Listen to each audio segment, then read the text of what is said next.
All right. Here I am. Woo! What's up, everybody? Sorry, it's been a while. I've been right at it. As you can see, I look rough. I haven't even shaved in a week. But whatever. I don't even care. Need a haircut. Need a shave. Oh, it's just been something. That I'll tell you.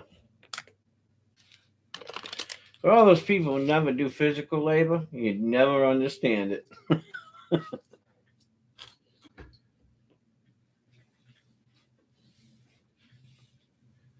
Not really. I feel like crap. But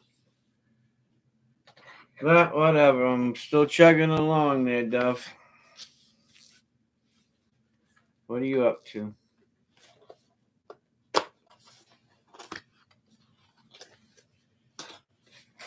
Behaving yourself?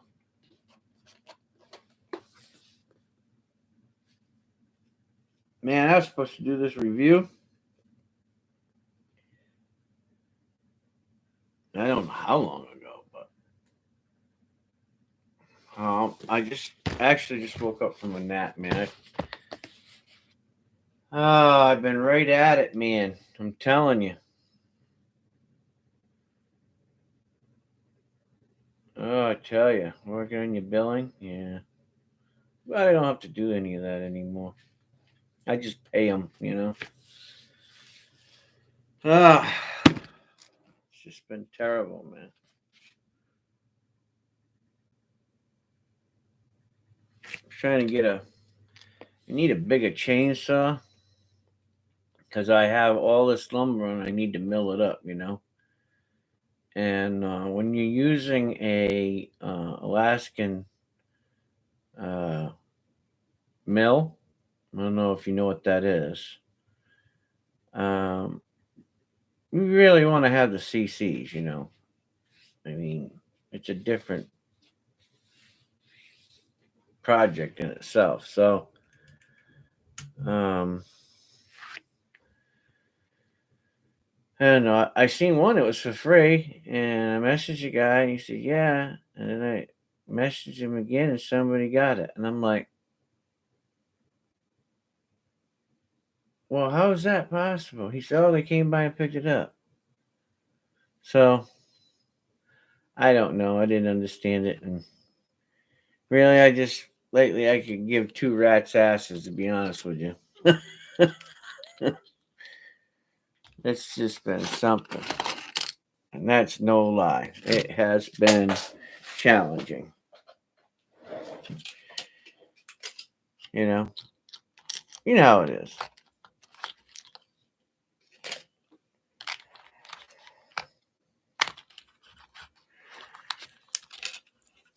Well, I would hope that you would know how it was. I don't know. Maybe you don't.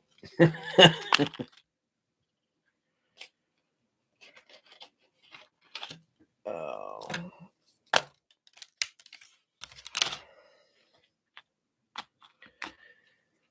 I got to make some money, and I guess I'm gonna have to sell some stuff, and hopefully on next Sunday, and buy me a new chainsaw. One that will do the job, because I have to get it done. I have no choice. I don't know.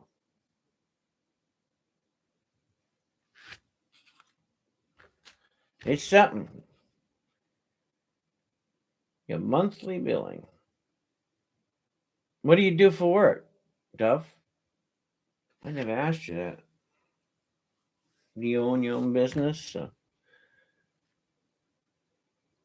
your wife own the business?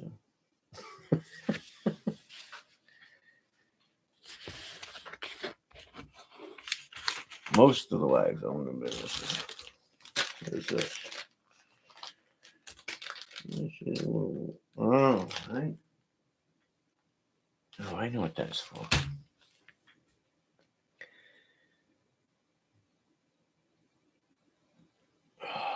Oh, I gotta put my laundry in the dryer. Give me 1 second.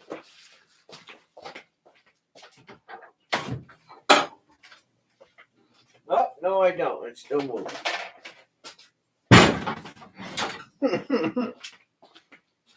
I guess I don't. Oh, there it is. I need to put these in there. I have a couple businesses, primary safety, counseling, pool maintenance area. I did pool maintenance and repair at one time with a couple of people. They, well, I can't really say who they are because, well, they had a different job too, and if I said the name, it would be well known. Anyway, they're pretty famous people, and they had a side hustle, and I ran into them when I lived in Oregon and worked from part time. I couldn't even believe they were doing it. It was weird. And they were like, "Oh, that's how we get out and meet people and exercise." And I was like, "Whatever. That's what you want to do." It was interesting. They got patches now, I guess, that you can go underneath the water with the patch and patch it wet. Something weird. I guess when you compress it on like vinyl, when you compress it on the vinyl, what it does is it disperses the water from it, attaches to the vinyl, and it was like it was dry. And then it just adheres itself, I guess. Pretty neat. I don't know. Never tried it, but heard about it. Safety counseling. We should go work for General Dynamics. They could use some safety counseling.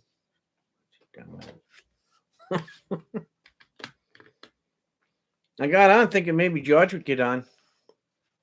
He's got some stuff up his sleeve too. I don't know, maybe he'll get on later and we'll go bombard him. What was I doing? I gotta put these in the case. 1900 and 1901. I think I got 1800 1901.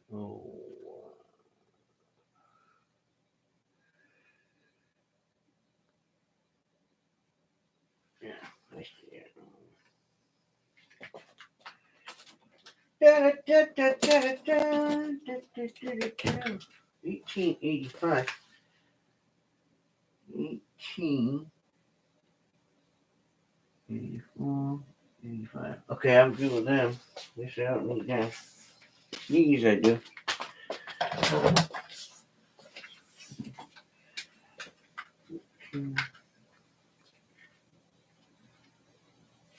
These are the. I don't know if you've seen my thing the other day, but these are the two coins that I found in my boot. Well, actually, there was 3 coins that I found in my boot. So I figured I found them in my boot. I ought to put them in my case, right?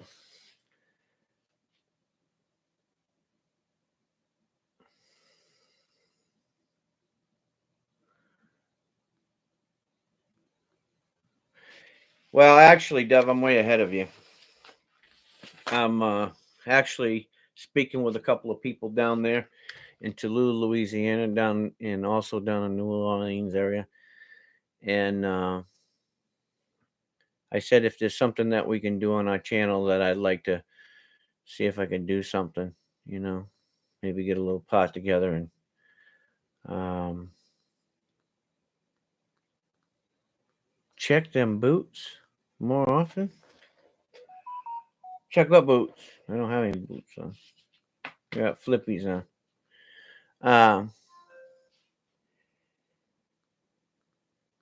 Gotta go. I got in from outside. I haven't taken a shower. I passed out like that. Woke up and I'm like, well, whatever. I'm a country boy. I'm not no city slicker. Once you've been in the military, nothing bothers you really.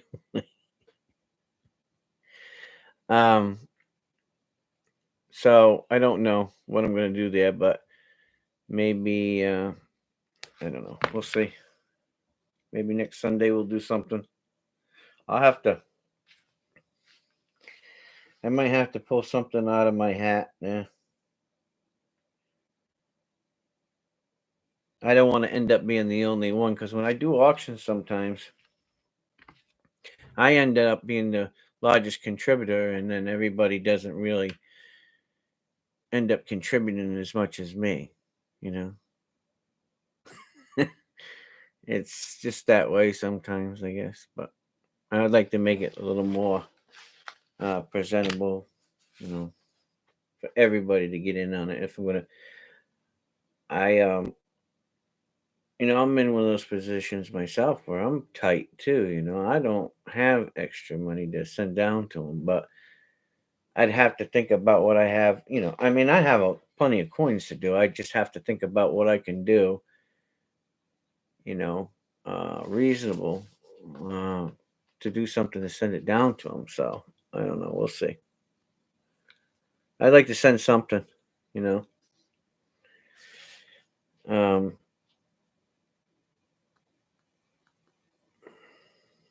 I don't know MREs or clothing or what we're gonna do, but I have to think about that. I mean, I can do it. I'm already in touch with them. So, oh, the maggage. Oh yeah. Well, I'm a strange person, and sometimes and what I think happened is I set them somewhere, and they might have fell down in the boot. That's what I think happened. I don't think I put them in the boot. Although, I could have had one of them moments, and I did do it, but I don't ever recall doing it.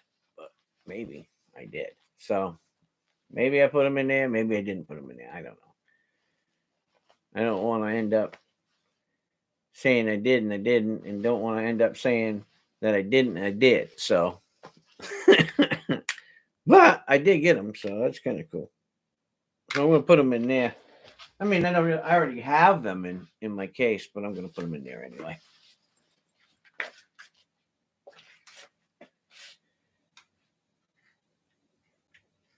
Only because I think they're cool that I found them.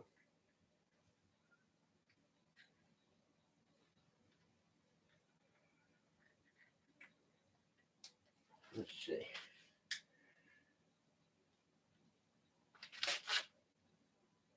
That's an O2. That's an O. Okay. Here's the O1.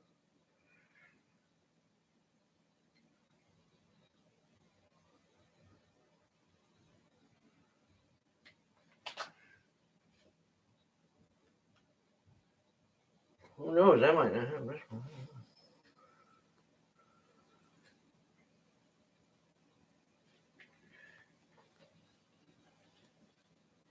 And this is a 1900. Yeah.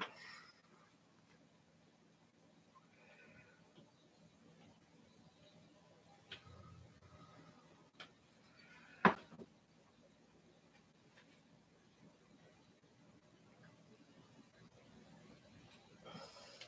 we go.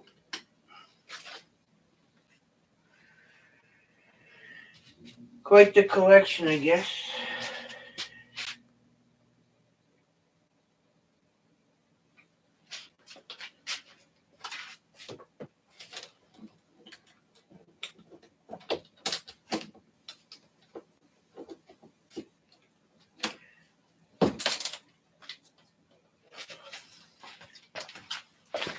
It was funny. I got to tell you something. So it's funny. Guy's trying to tell me, right? This is really hilarious. Guy goes to me. He goes,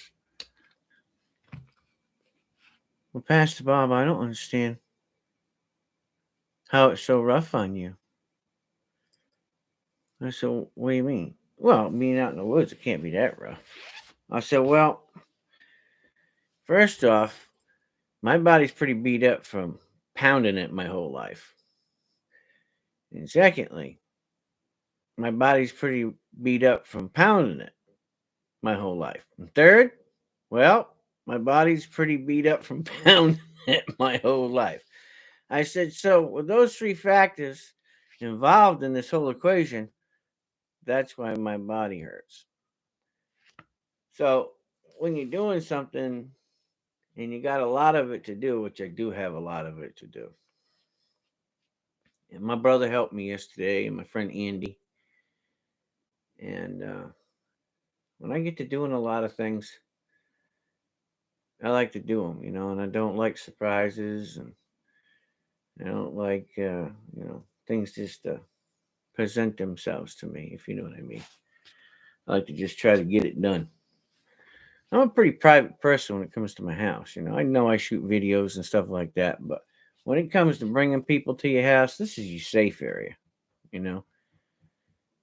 And so most of the time, only my friends and family come here, unless I know somebody and I get to know them, and then I feel comfortable, then I bring them to my house. So, with that being said, I take upon myself a lot,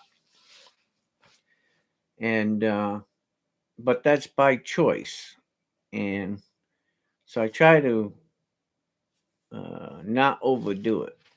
And some days I put myself to the test, and then I end up hurting and paying the piper for the next couple of weeks. So it's a challenge dealing with myself some days. But, it is what it is. But I tend to try to get it all done. And I will eventually. So in my world it's money, time, and strength, right? To get it all done. So thanks to a good brother and friend, um, I got enough money to get the thing out of the tree, the limb, and get the stuff moved around out there. I still got some more stuff to move around. So that part was a great blessing.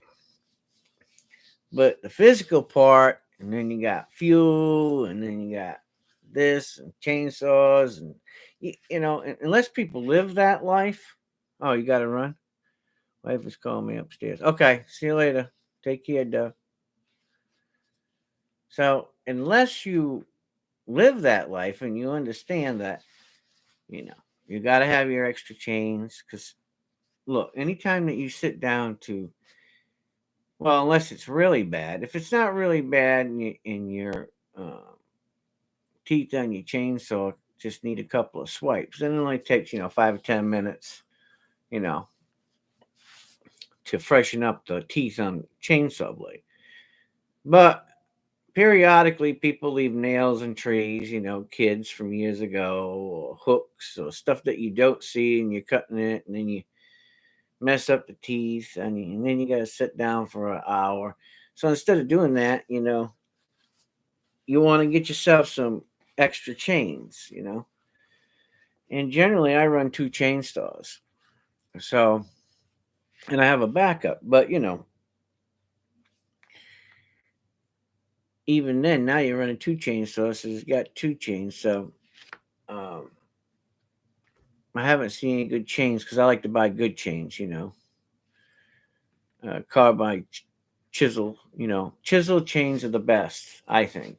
Um, and I like ripping chains too, but I haven't been able to run across any good deals. And hey, they can be expensive. You're talking $35 to $50 a chain for really, really good ones. I mean, you can buy some semi chisel chains for $15 to $20 or something. But when you get up there to buying really, really good chains, they're expensive. And people don't realize that.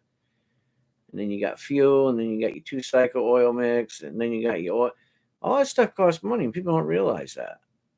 They don't see that. They don't project it because they don't do that type of job. So, you know, unfortunately, you have those types of expenses. So it's going and getting it, making sure you're doing it, and then you got to go out in the woods, and it's just there's a lot to it. And then you got your tractor and the maintenance of your tractor.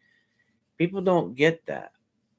They don't see that because they're not doing it. But Farmers, they'll tell you that stuff is. Oh, I mean, look, anybody who's ever owned a farm, owned a large property, and actually physically did things, they understand that.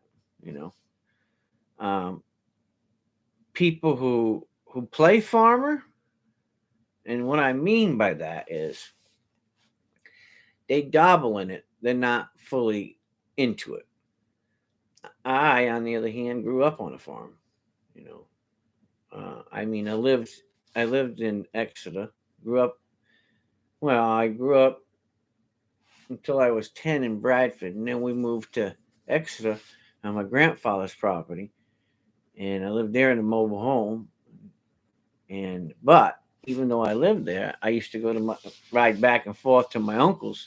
I actually used to ride a bicycle when I was younger. Before I got a car, I used to ride my bicycle 13 miles to work and 13 miles back. That's how dedicated I was to work a job and to earn money. And at my uncle's, you never knew what you was doing. You could be shoveling poop, or stacking wood, or cleaning part. You could be cleaning parts in the gunk tank. You never knew what you was doing. You did, whatever there was to do. Stocking shelves, inventory, cleaning valves. I mean, my uncle's farm, you never knew what you was doing. Pitching hay. God, there was so much stuff to do. It would take me hours just to explain it all to you. And I remember it vividly. But I lived on the farm, and then I gave it up when I was when I graduated high school. Um, and then I went, I did Navy 2 years, and then I did Army Reserves, and then I worked a job. I worked for BB&S Lumber Treatment Company for a while. I became third shift foreman at a very young age, as a matter of fact. And I used to hustle. And then I decided that I wanted to do it full time. So I did it full time. After a few people had a chat with me and told me that it would probably be best that I did that. So that's what I did. But my whole life, I knew nothing but working hard. But after I injured myself several times, in the military and afterwards, it's like, ugh, you can't do the things that you know how to do. So when you try, or should I say, you can't do them like you did. And anytime that you can't do them like you used to, and you have to modify the technique and the procedure of doing it, it takes generally more time. Or it takes buying the specific equipment to do that job for you. So there's always a sacrifice, one way or another. It's crazy.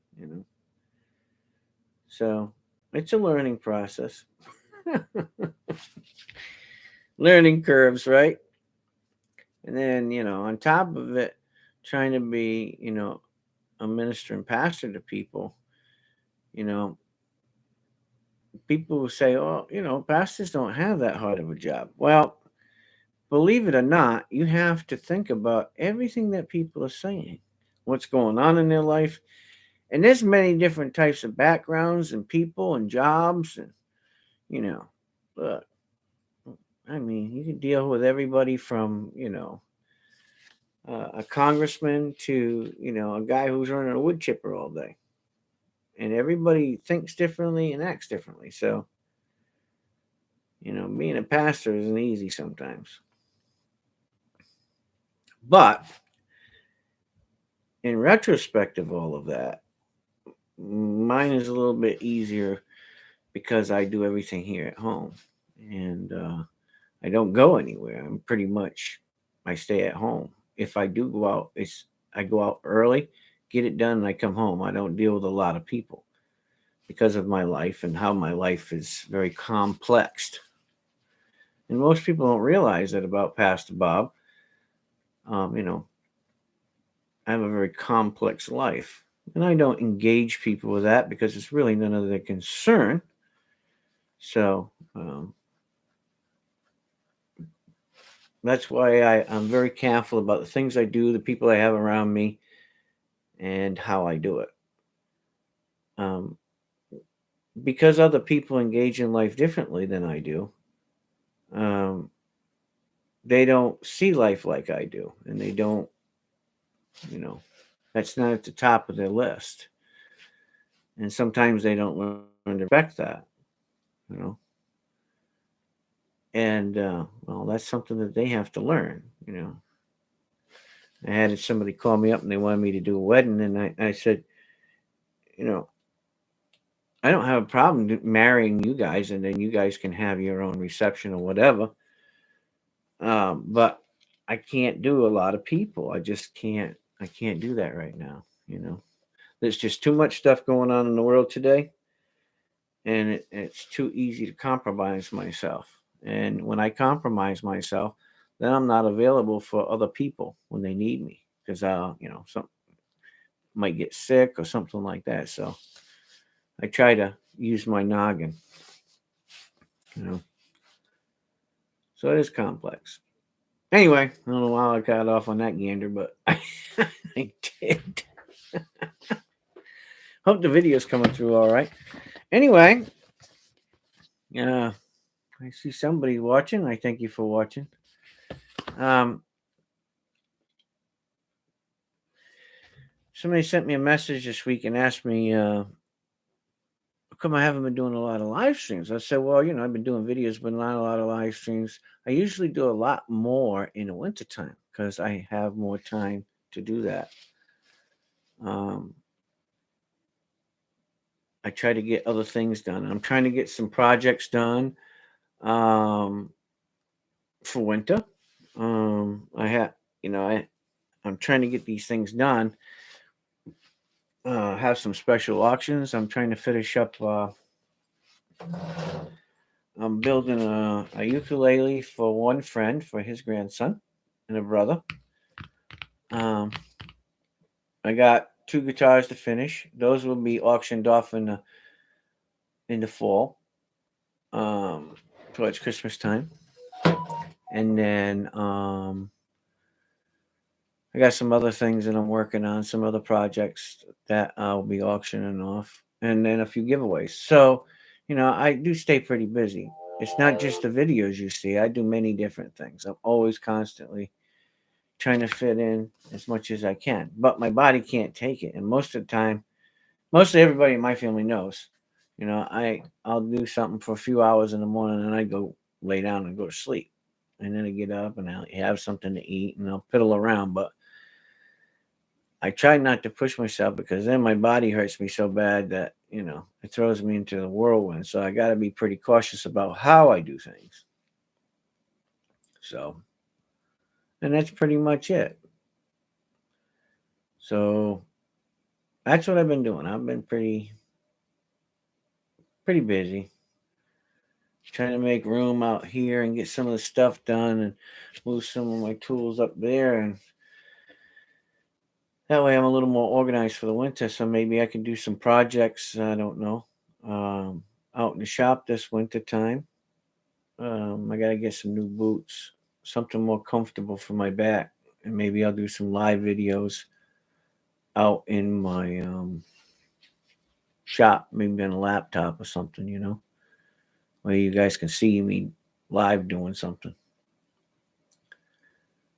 Um, and then coins, I got. I really want to. I don't over do the coin thing because there's so many people out there today, you know, and they're doing auctions and videos and stuff. I don't want to overdo that. That's not. It's not that I don't know how to do it, and it's not that I'm not educated in it because I am. I have several years of doing it. It's just that, you know, I just don't like to overdo it.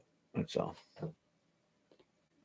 I've seen a lot of people lately. You know, you see people on other channels, and all of a sudden there is no channel. They don't have any channel. And all of a sudden they become the professionals, right?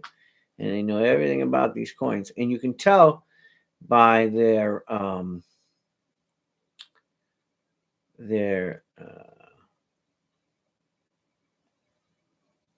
do I want to say this? The introduction of their insightful wisdom, right? Now, how they present things, that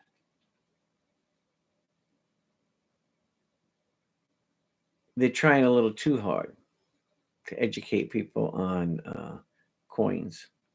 Hey, what's up, old so? Yeah, I got on. What was you doing? Sleeping? I sent you a message earlier. I thought maybe we'd do live chat together. We can still do that, if you feel like it. Oh, you're working? All right. So, anyway, what was I talking about? Oh, so anyway, I tell people use caution because there's people out there, like myself, who've been doing this for a while, and coins, that is, and it's very subjective. Sure, there is plenty of people out there. You can read books on this coin and that coin and what it should look like and what that is. But when you lose the base of it, which is the fun of it, take your time. When you lose the fun of it, anything that you do, whether it's coins or guitars or, anything, stamps, pictures. I mean, people collect all kinds of things. I know because I collect a lot of things, When you lose the fun of it, that, how do I want to say it? That? Just like, I'll say it like this: when you lose the fire of something. Hey, what's up, Partridge Family Prospecting? I'm out with bad service, getting ice cream with Megan. Oh man, eat one for me too. You had to say ice cream, huh? Dub's not here. He went upstairs to say hi to his wife or something. I don't know. And also, he's working. Um. So, I tell people, don't lose the fire of it. But just because and if you get first getting into coin collecting, I know that it's fun and it's enjoyable. But don't, because somebody taught you something, run right out and start a YouTube channel and start teaching people, because it seems a little odd that, you don't have a lot of experience. You learn something from somebody and you don't have the years underneath your belt, but you want to go out there and teach people. And everybody has their own little twist to things. And like I said, coins are very subjective anyway, even when it comes to grading. There's a lot of different factors involved in it. And if I was for the job, if I did it professionally, I would grade my coins differently. Absolutely. I absolutely would. I'd be so hard that people would be mad at me. I mean, probably be mad at me, because if my name's going on that coin and I'm working for a business, it's going to be different. Now, I'm sure that all businesses, I know this as a fact because I had a friend that worked for ANAC, right? Um, it really depends. There's leisure in there. Believe it or not, there really is. You might have a ding on the side. How bad does it reflect the image of the coin? Does it take from the coin? Is it an eyesore? There's a lot of things that are involved in it when you actually grading as a part of a grading service. So, there's a lot of things that come into effect. When I grade the coin for myself, I say, okay, is this a good looking coin? And that's what I look at. When I grade a coin, is it a good looking coin? Now, my perspective of good looking coin and somebody else's perspective is going to be totally different, right? But one thing that I have learned and I have noticed over the years and people that I've met at coin shows and um, uh, different types and different places that sell coins and coin dealers that are my friends, they're very fickle, meaning that, they don't have to be bright white. They don't have to be decam. They don't have to be proof like. They don't have to even be shiny. They don't have to have rainbows. You know, all of these little fallacies are driving points to make people buy things, right? And my number one thing is every coin is a little different. So it should appeal to you for your collection. Don't buy the grade, buy the coin. Don't let people drive you into this grade thing. Now, if you want to do high investments and you're a millionaire, which I'm sure there's a few millionaires that join my channel that could tell you this, at their level, or people who make 175, 250, $300,000 a year, they can afford to buy those because maybe what they're doing is they're buying those as an investment at a higher level, right? That's a different type of collecting than just common people, common folk like you and I that are just trying to put together a set, you know.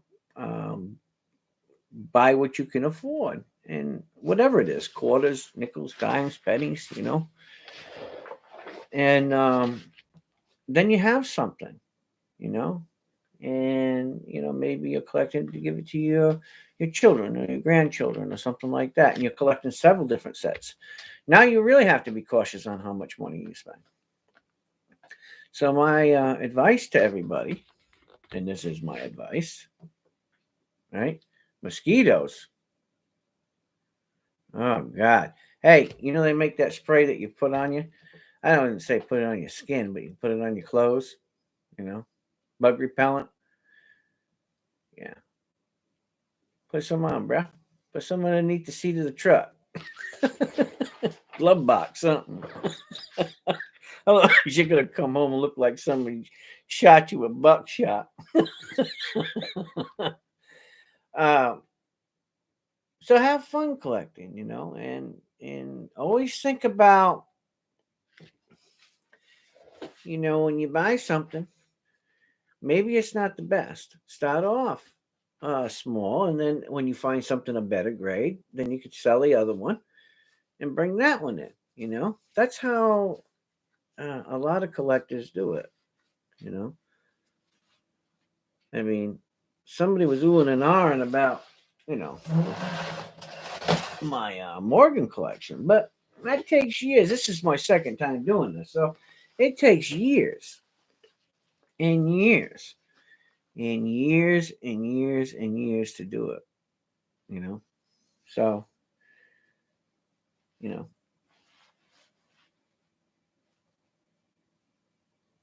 Oh, Megan said ice cream. That's cool. Hey, I like ice cream. I could probably go through a couple gallons a week if Mary kept me stocked up, but I don't tell her to do it all the time. But I like butter pecan myself. Yeah, I like butter pecan or Neapolitan, but I like butter pecan mostly. I do like it. But I've been losing weight. I think I got up to like 211 and I'm down to like what was I, 189, I think. So I've lost a lot of weight. Yeah, I lost a lot of weight, which I'm pretty proud of, and I want to lose. I'd like to lose maybe another 10 pounds, and I'd be comfortable. It'd be good enough for me. I'm not trying to be skinny mini with a beat roll eyes, right?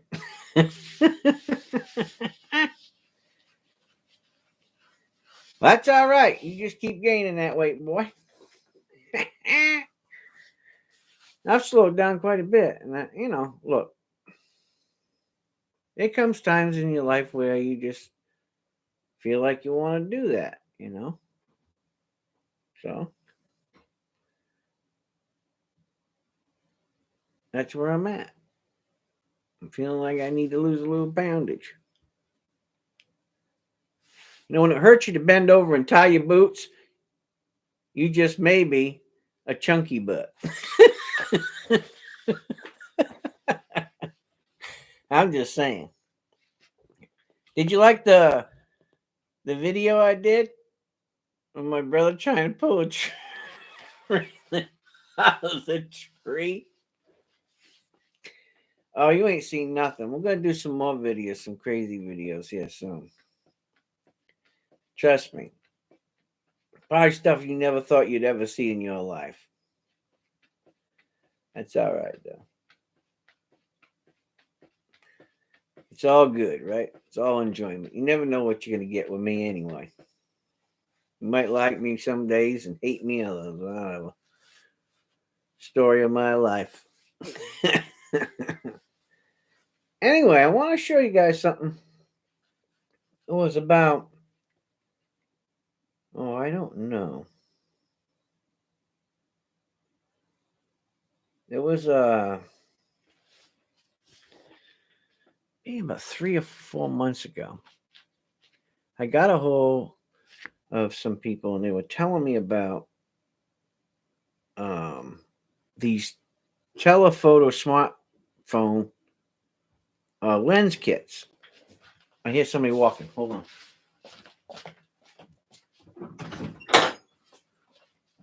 I heard you, see? Yes, you did. Thank you. You're welcome.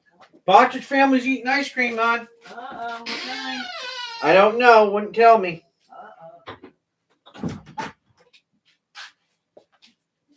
And by God, it's too far to go up there to New Hampshire to get me some. So I'll have coffee instead. By God, that coffee don't taste as good as ice cream, but whatever. So anyway, so I said, well, I'll probably do a review if I get a good price, on one. So I have one. I'm going to show it to you. So I don't know nothing about them. I'm not a professional at it. So your guess is as good as mine. So if I screw it up, we all screwed it up. I'm just saying. And yes, because you're watching, because you probably could have helped old Pastor Bob. So anyway, this is what it looks like. 22 times telephoto smartphone lens kit. And I guess that's what it comes with.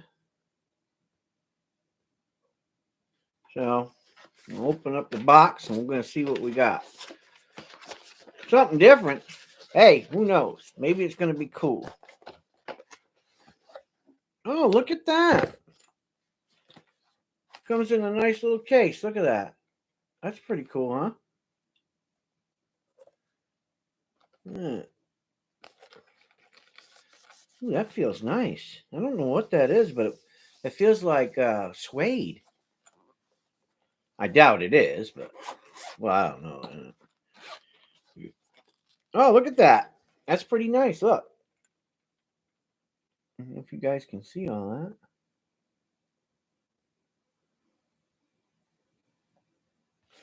So, we got a stand.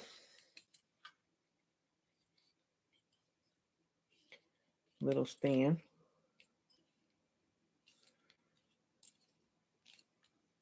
All I'm going to do is I'm going to move the boom, boom, boom, boom, boom, boom, mic. And over here. And then I'm going to move this down here. Maybe you guys will be able to see this on this corner. I'm going to set it up on this corner. I'll move my coffee cup over here. And move this stuff back and move the camera. Over here. And then maybe you guys will see it as I set it up.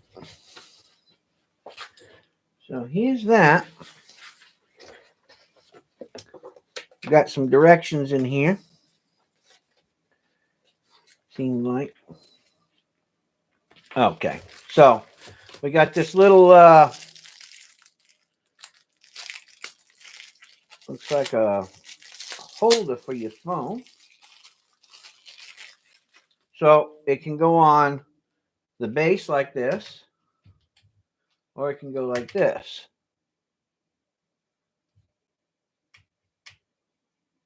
I guess if you're looking at the stars, you put it like that. I don't know. Here we go. Do that bad boy on there. All right. There we go. We got the stand up.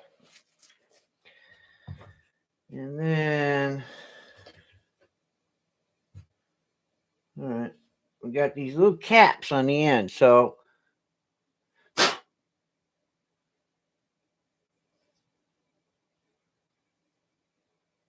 little cap on the end there. And there's a clip. Now, this clip unscrews. See it? And it has a spring in it. So,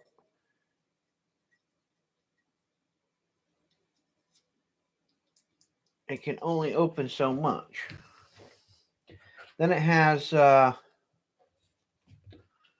it actually has a cap for the end of this too. See it? And this here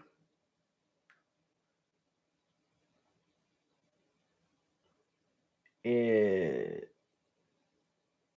a 22x video photo lens. Now, this also has a wide view. So this is an HD 120 degree wide micro lens. Oh, hold on. I'll show you that. I don't know if you guys can read. I probably got it upside down. Who knows? Anyway. And then this one here is a fisheye lens, 205 degrees. So we got a couple of different ones in here. And let's see. Read the instructions here and we'll see how this baby works. All right, got that, and that. Wide angle lens. All right, whatever. All right, we'll figure it out. So, it looks like it screws in there somehow. All right. Oh, I see. I see how that works. All right. Get the old phone in there.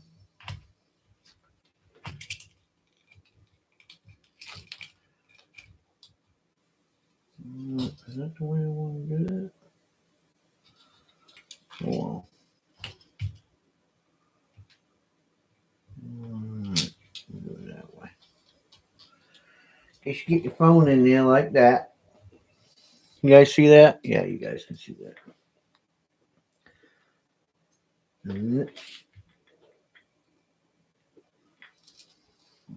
it around. Well, actually, no. I'm going to do it this way first so you guys can see this. And then this must go over that. Okay. Let me twist this baby back here. And then this part here screws in here like this. And then you take that and you go over the top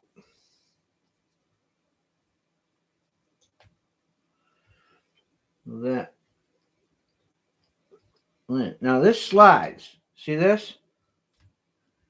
See this? There's a slide there. Let me show you guys. You guys see that slide right there? So you can get it in line with your eye right there. And then you just tighten it down so it don't come out, I assume.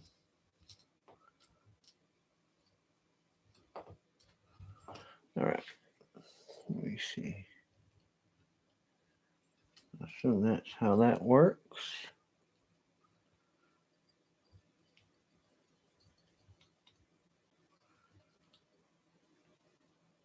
All right. Let's I'm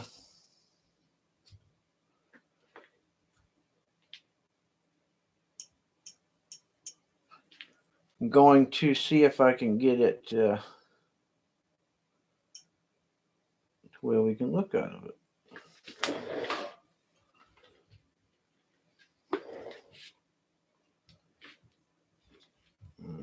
Hold on.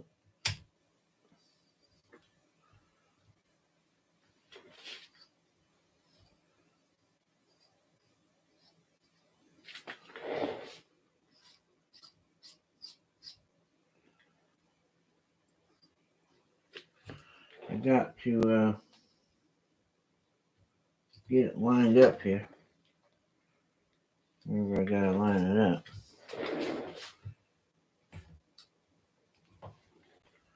Figure this bad boy out. Oops.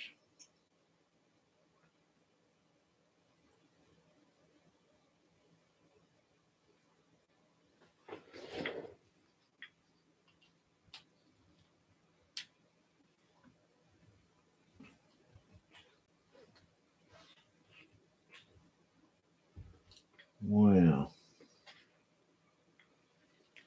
that must be for something else, that thing. Hold on a minute. I want to see where this. Oh, I see. My bad. All right. I get it now.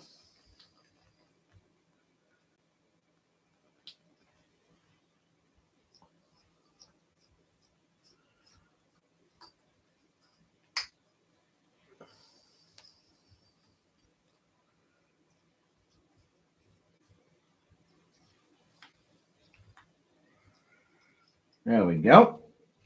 Now,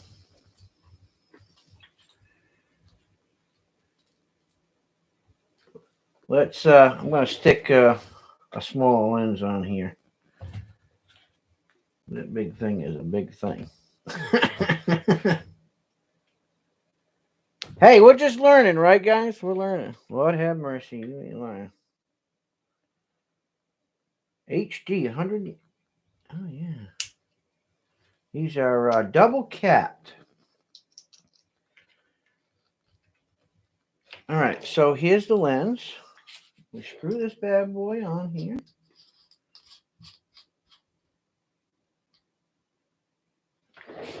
Let's see what we got.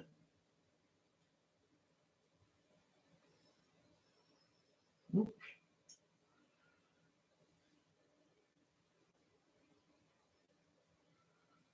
Oh, yeah. You guys see that?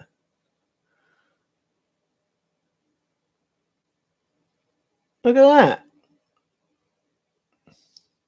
All right, thanks, brother. As you can see, I'm trying to figure out this thing. Well, that works pretty good. All right, let's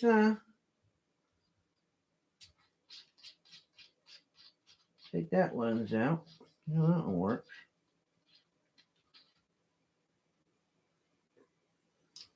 Oh, I see.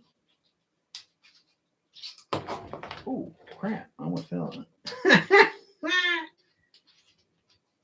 All right, so you can take that one out.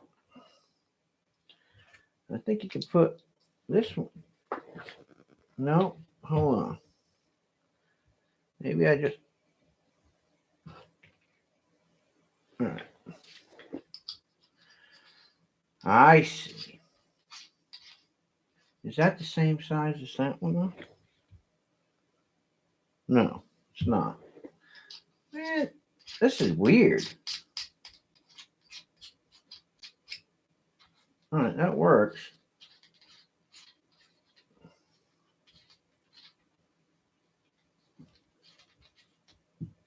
All right.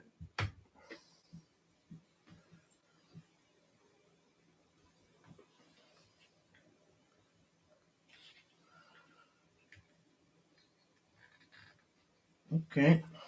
Is it still? Oh, yeah, that's kind of blurry, huh?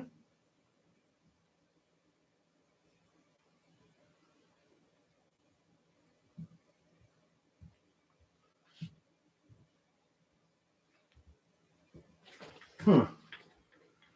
But when you put this on there,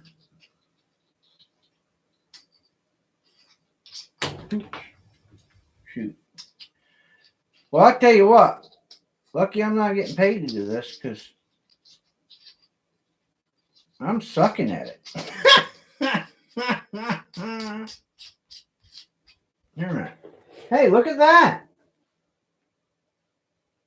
I might be getting somewhere, guys. Can't zoom in or out on this effect.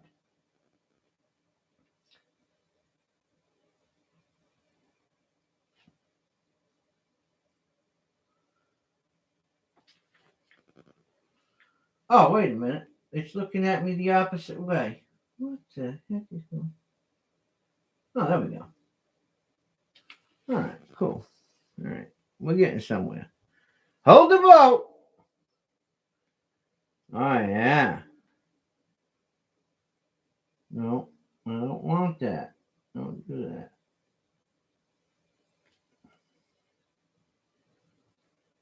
I want to see what a coin looks like, right?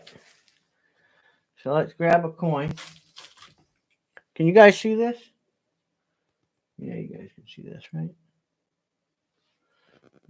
Let's see what a coin looks like.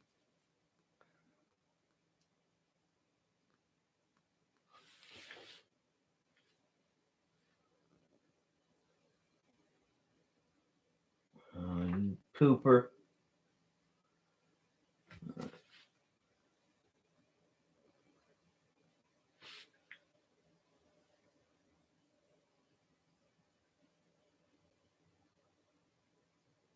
Oh, that looks all right. Let's see what another one looks like. Hold on. We take this thing here, move it down to here. Oh my God, I think I got it locked in there, guys. Well, ain't that cheesy?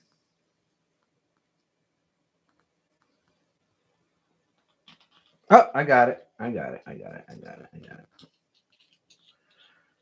Oh, that locked down on top of this thing really tight. Well, I guess you can't be mad at that, huh? All right, so that gives a wide view, which it did. I'll give it its wide view. But that's not the one I want. The one I want to check out is this baby. So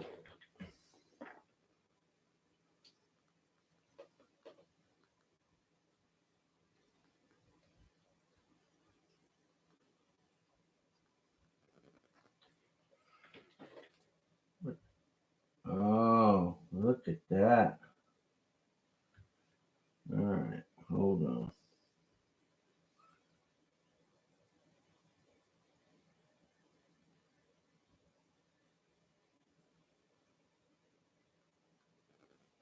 Oh.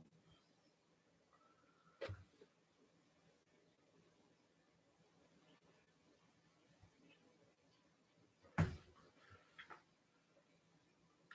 trying to figure out. Whoa. Oh, I see.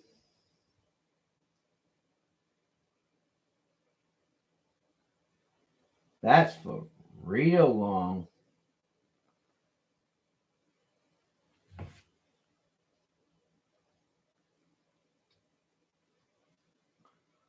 Check that out. Oh.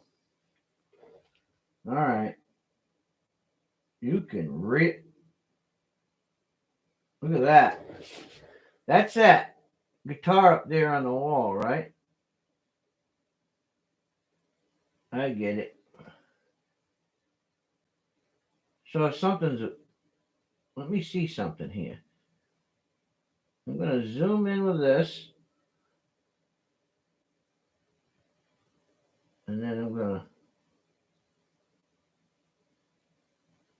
oh yeah, look at that.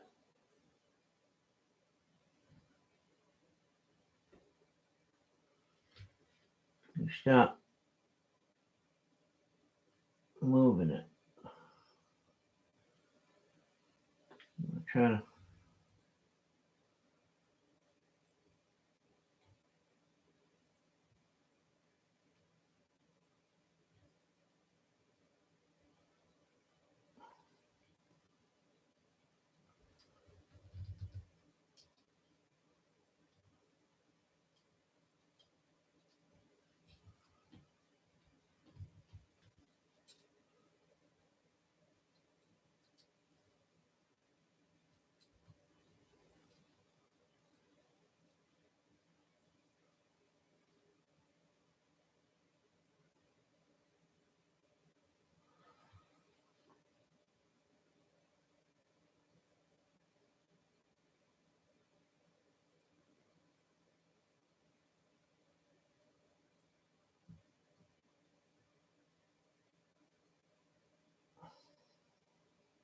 There we go. Well, now we can see the Seymour Duncan right now there.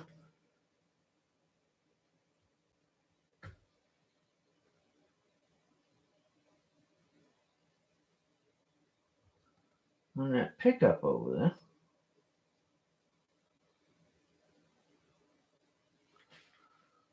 Well, that's pretty neat. See it? That's that pickup over there on the wall.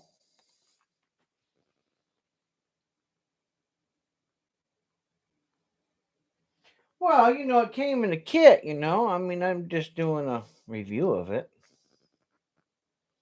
That's all. But, yeah, I think it would be good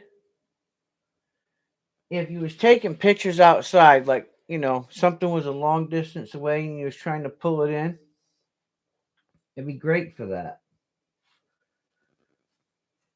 I don't know. Maybe it would be okay for when I was doing coins.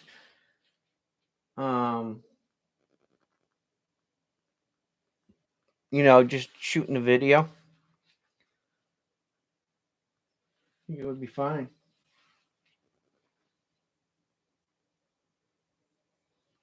But I think that this lens here is more for distance, because you can tell. Because I could just about read that Seymour Duncan over there, but here I can read it good. So hey, it's not too bad.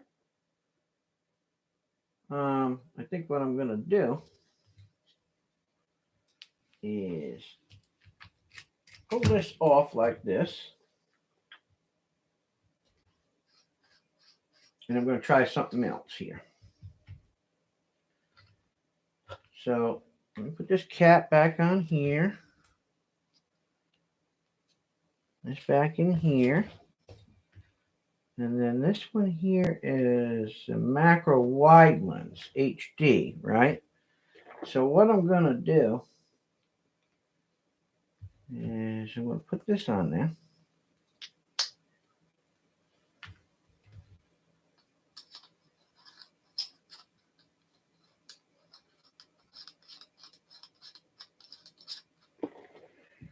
Now,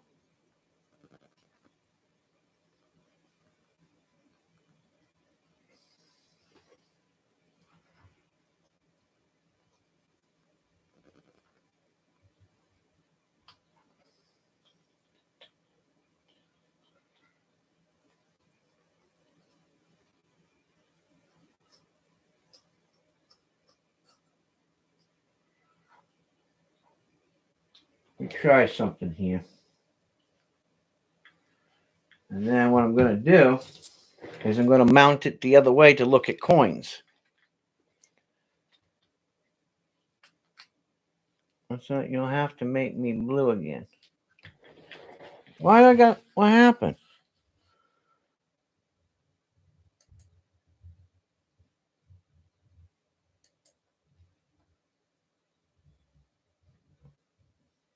Well, why wasn't you blue in the first place? I never undid you.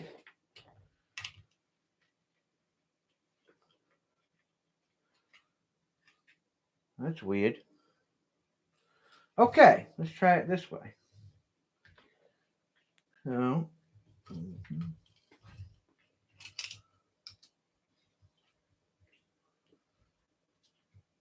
oops. Oh, yeah, here we go. All right. Now, I know you guys are not going to be able to see this.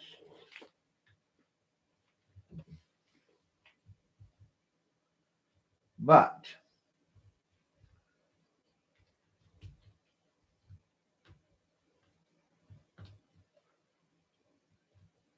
let's see how this looks at this coin.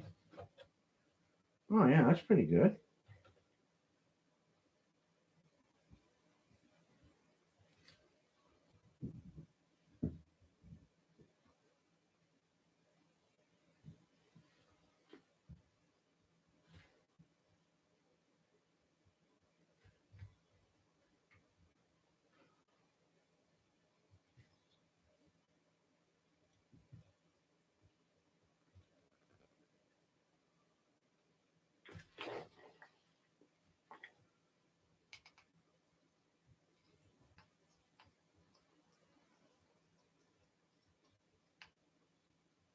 I know it will make this easier. Now, I never take this case off here. But for demonstration purposes, I'm going to do it. On my new channel. Oh, okay. So I'm going to take this out of this protective holder here.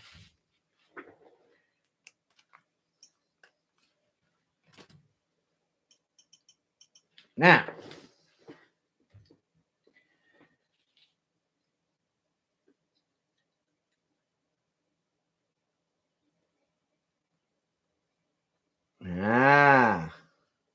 now we're thinking.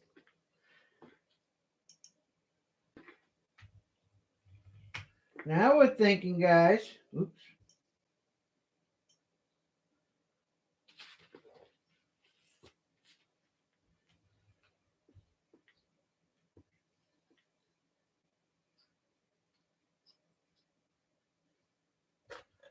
Oh, yeah, here we go.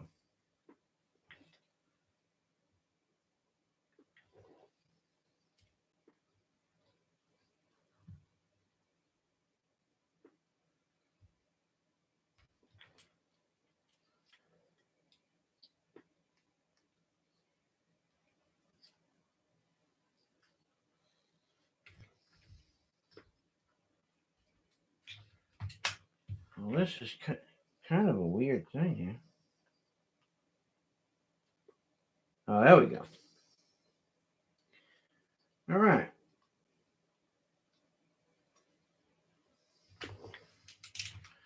I'm going to test it. Oops. Oh, yeah, look at that. Oh, yeah. Oh, yeah, that's nice.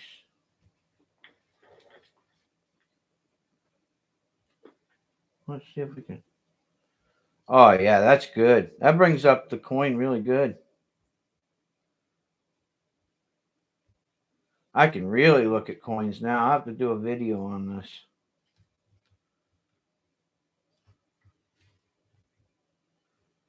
Yep.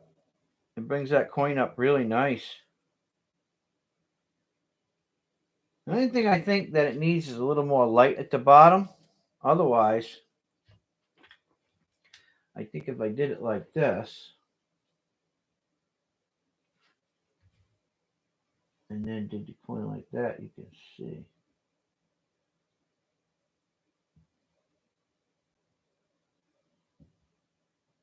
But it's pretty good. It's not bad.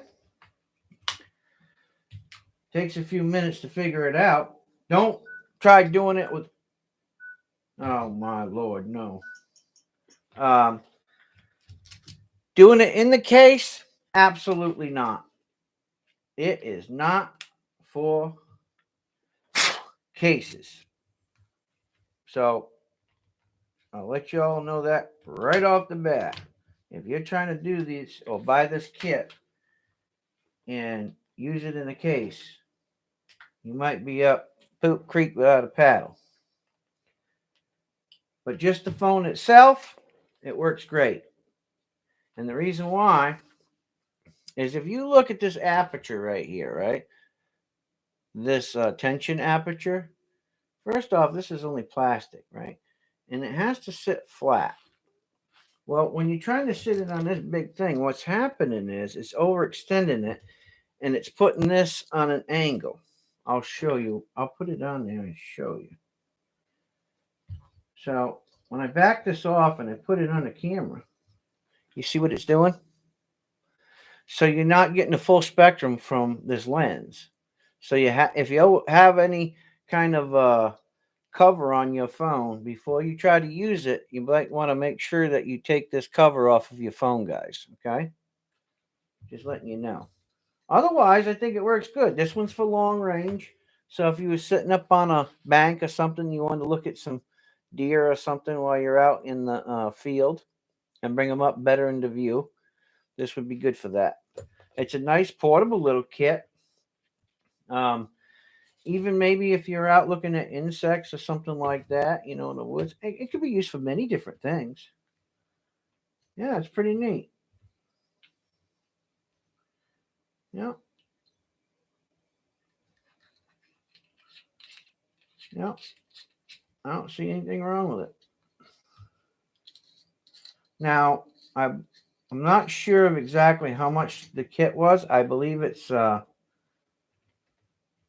don't know. I think it's like somewhere between $39 and $49. And I think you can get them on maybe you can get them on like Amazon or something like that. Oh, wait a minute. What's this? Oh, hold on. Check this out. Well, I have my glasses. There's a program that we can download for this.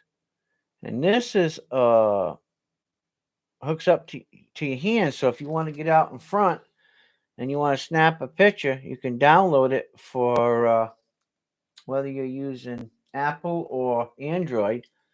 You download the program and you can snap your picture. That's pretty cool, huh? I like it. That's all right. I'd have to read a little more on that, but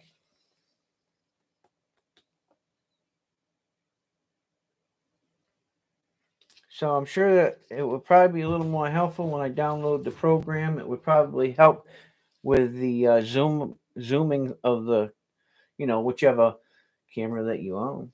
But yeah, what's wrong with that? That's cool. It's a nice little kit. I can dig it.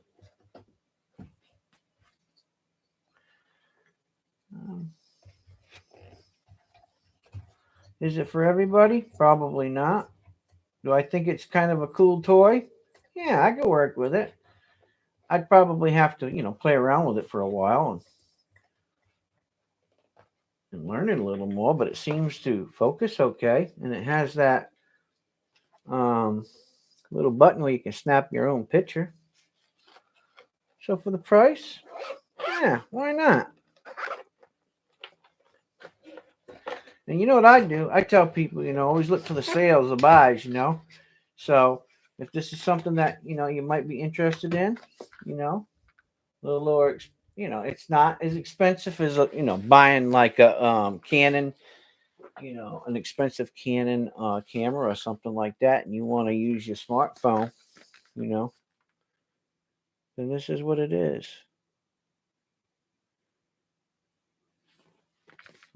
Yep.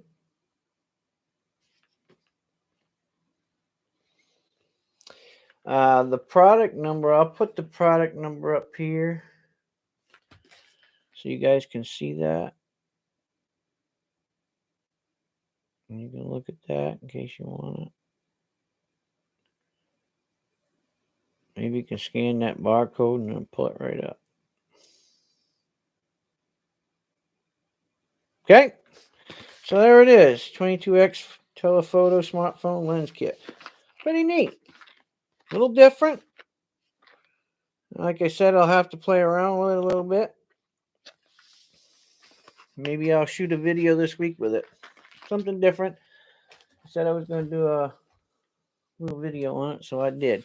So I kept my word. God knows I got crazy life. What that is? Something like that. Whatever. All right, here we are. Hey, what's up, YouTube? Pastor Bob here. Nice to see you all this evening. Guess what? I forgot to put the thing back in there. Oh, I'm just having a good one. Yeah, I know, George. Well, there ain't no crumbs in this one because it's brand spanking new, right? I've had it. I just thought it was cool to do. Shoot, I still got to do that.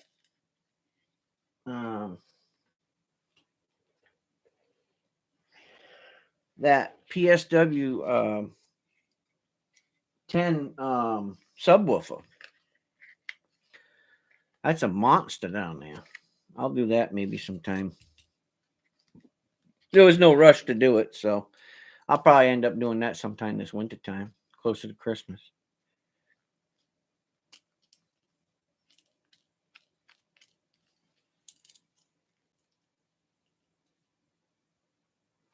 The good thing is I can test it here, right? And if somebody wants to buy it, I'll just sell it to them, I guess. Right? That'd be a cool way of doing it. All right. That was cool. That was different. Of course, I didn't read the instructions like I never do because I figure I'm smart enough to figure it out. All right. What's next?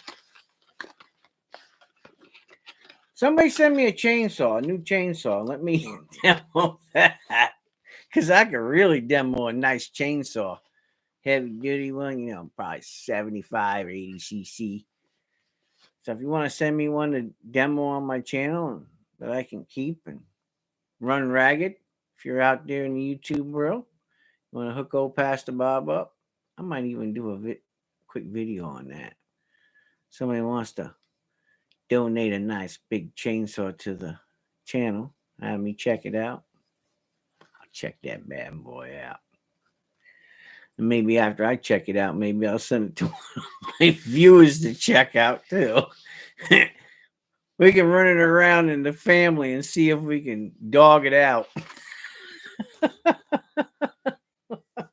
And trust me, we probably will. I think the big thing about, and I want to say something about chainsaws for a minute. The thing about chainsaws is I had a person years ago that was asking me about chainsaws. And I've been using chainsaws since I was a little boy, right? And my Uncle Steve, my cousins, all of us learned at a young age how to use chainsaws. Not everybody understands the same felling techniques. Somebody's calling me. Somebody's calling me. I think that they're live. Do you know that you're live on YouTube? No, I didn't. You're live on YouTube. Would you like to say hi to all my viewers? Hi. Hi. Okay, you said hi to all the viewers. What? Can I talk to you for a quick second? real quick? Hold on one second. Hold on. Mary's got to talk to me. Hold on. Can I call you back?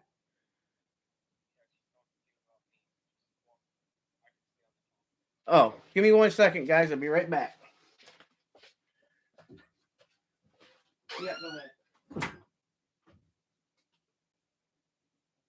Yeah, go ahead, Rob.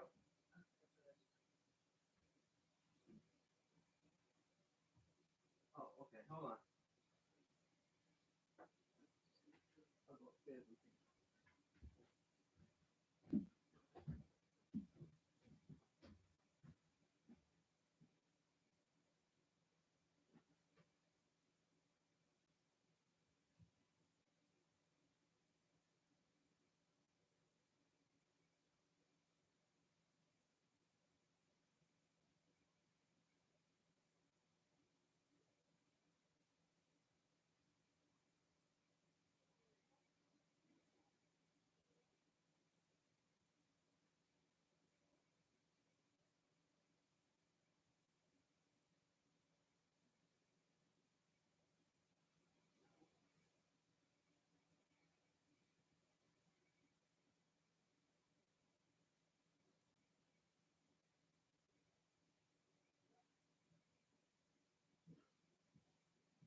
Oh, God. Does it ever end? That's what I want to know. Does it ever end? Oh, Lord. You know, growing pains for children.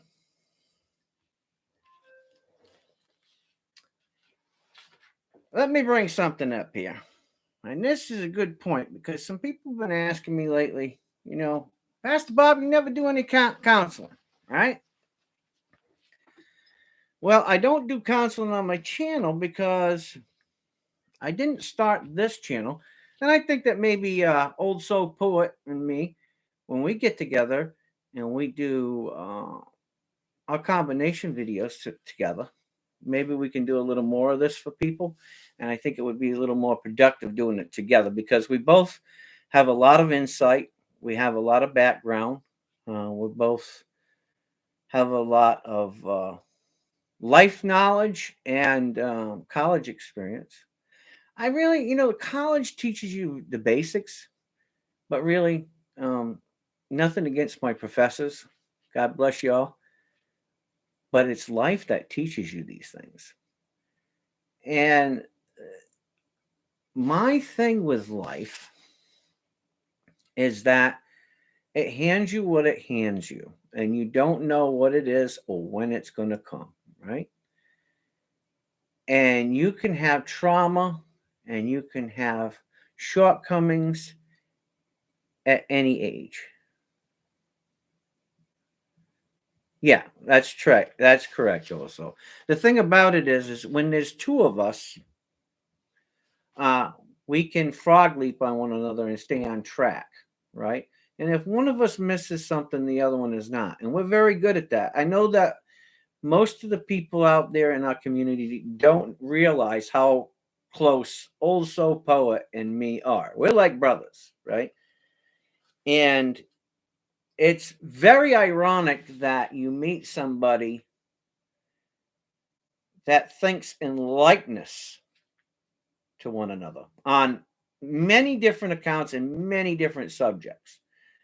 We don't falter from that, which is, you know, that's a godsend. You just don't meet people like that. You just don't. I mean, it's a very rare thing. And I call it hitting off of each other because we're very good at that. And we're very good at explaining, not overriding the other person, not over talking the other person. We don't try to be better than each other. It's a very unique relationship that we have. So I think that it would be better that we do um, questions and answers to life problems and situations and marriages and things like that when we get together and we do that.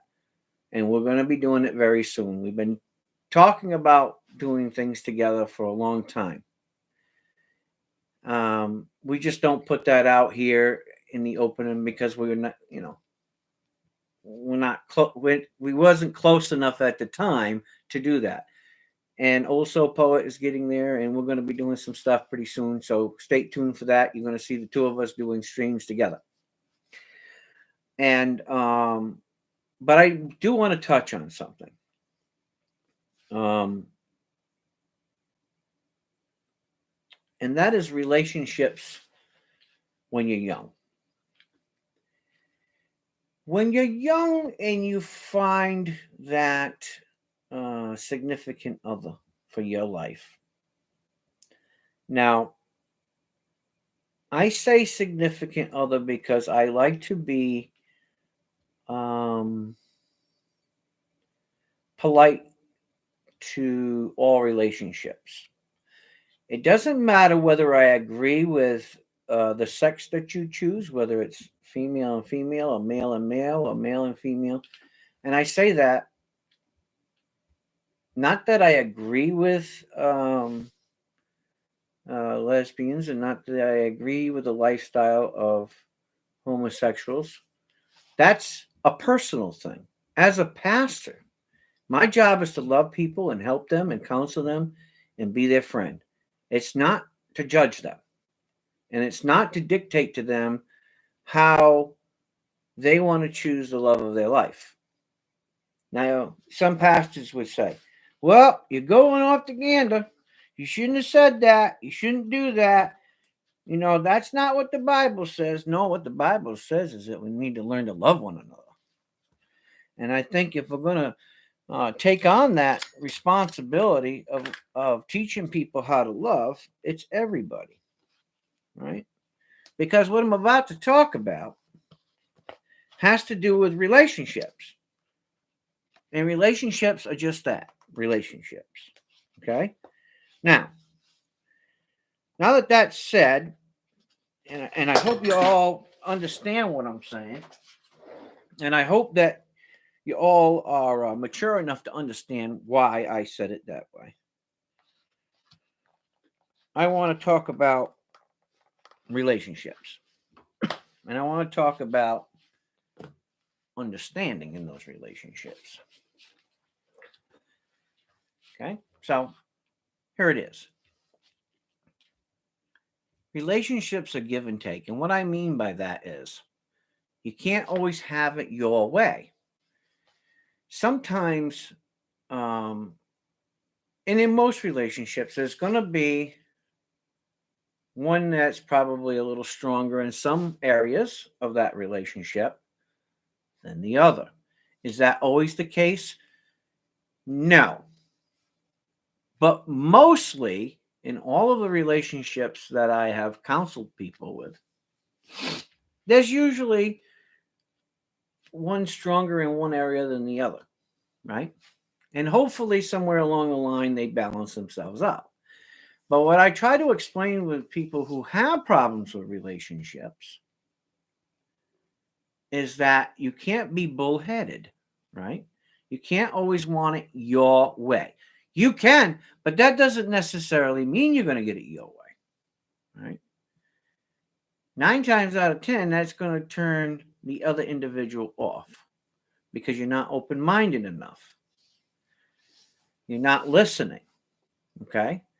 If it's not something that's obtrusive, something that's harmful, something that is illegal, then I think that you should be open-minded to it. Doesn't mean you have to accept it, but you should at least listen and hear the other person out, whatever that is.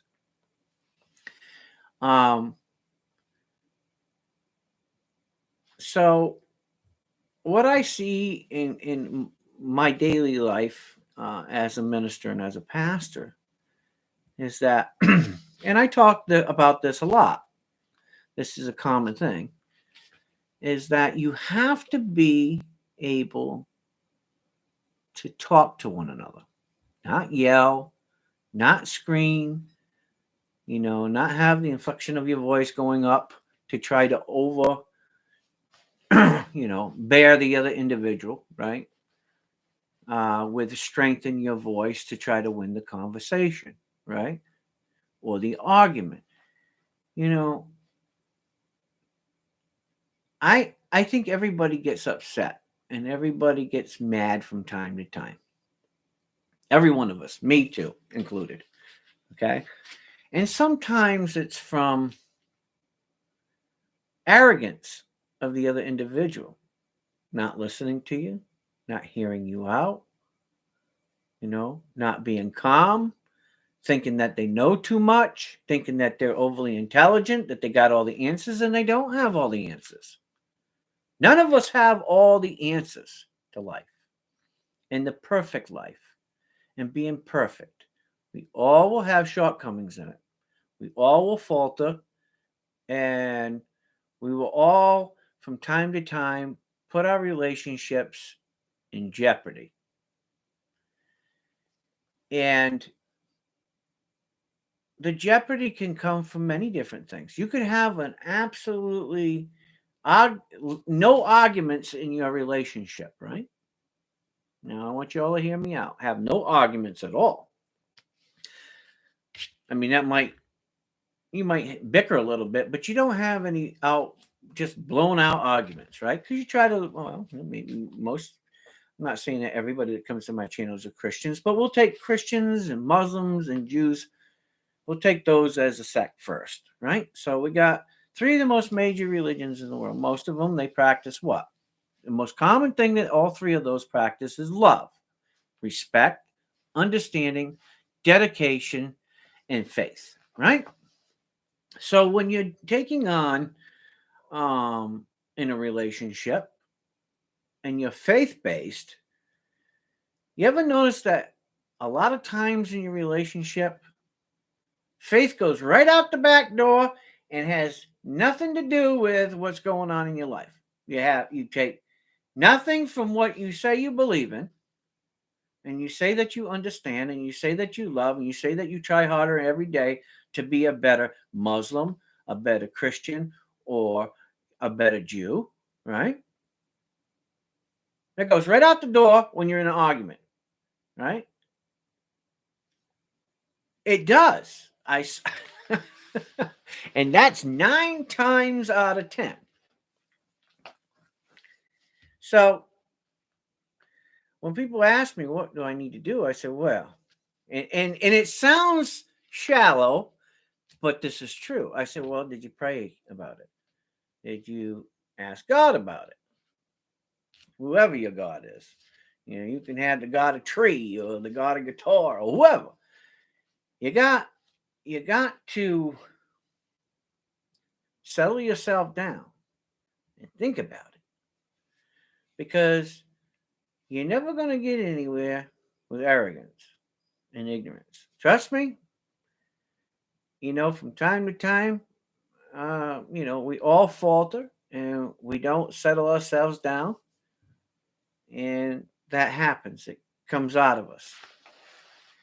So when I tell people to pray about it, they don't want to, because now you got to put a little effort. Well, relationships take effort, guys. They really do. It takes a lot of effort. And sometimes you got to be the bigger person and put more into the relationship than your partner. Really, you do. So sometimes it's standing up and putting in the extra effort where your partner doesn't put in the extra effort to make it better. And sometimes we don't see that, and we don't want that. We just want them to step up. We just want them to be better. And no matter how much we try to do it, things don't get better. But we expect that. And the problem with us as humans is, we're all different. We're all made different. Yeah, we're all humans. We all have eyes and nose and mouth and all that stuff. But our thinking is different. Some of our wavelengths we connect, right? And some we're very much different, right? We have different impulses. Sometimes we get mad at, some of us get mad at the little things. It really bugs us, right? And some of us, we don't let the little things bother us. It's big things, right? They bother us. And that's just us as people and how we're made and how we think, And it has a lot to do with how we're brought up and the people that we're brought up and how we're raised and the people that we had interpersonal communications with along our life, good or bad. It has a lot to do with what we impulse into a relationship. So, with that being said, all of us who have relationships, we have significant others, we need to take that and evaluate that before we speak wrongly of the other individual, or think for a moment that we can't develop in our relationship a way to get ourselves across in the right way instead of the wrong way. So, an example. How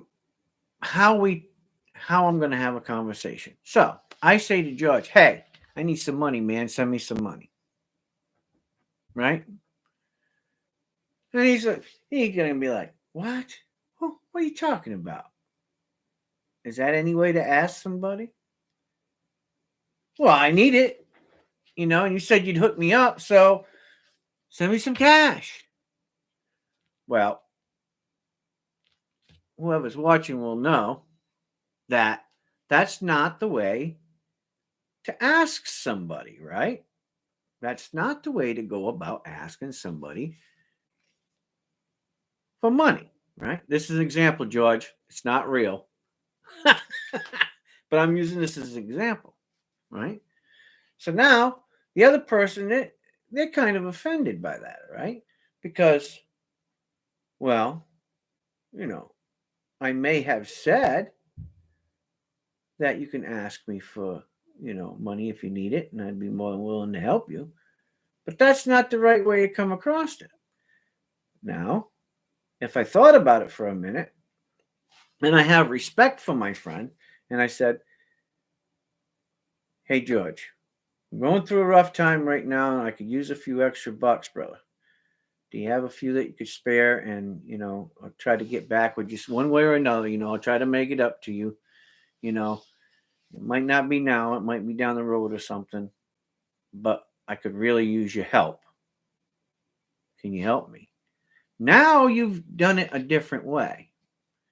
Now you've done it in a respectful way, which you should be respectful to your friend, right? If you call him a friend and you call him a brother, then you should be respectful that way.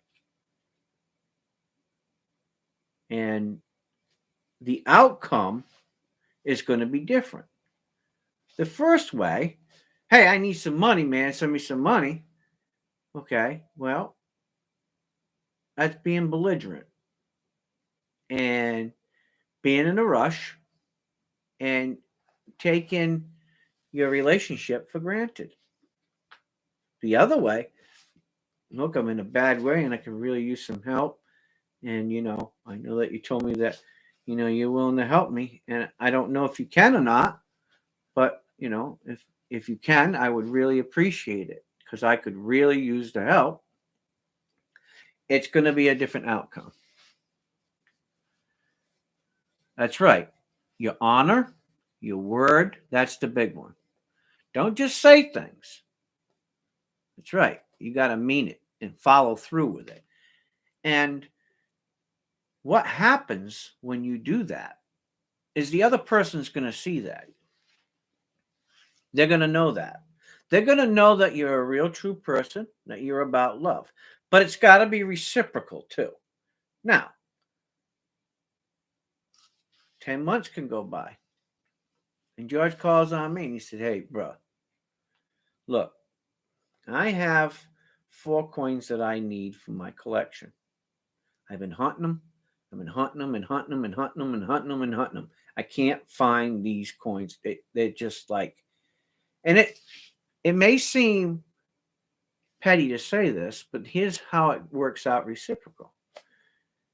What can you do? Can you find them for me, brother? I know that you know people, and I know that, you've been doing this a long time. And look, it's just been bothering me. Now, for some people, that wouldn't bother them.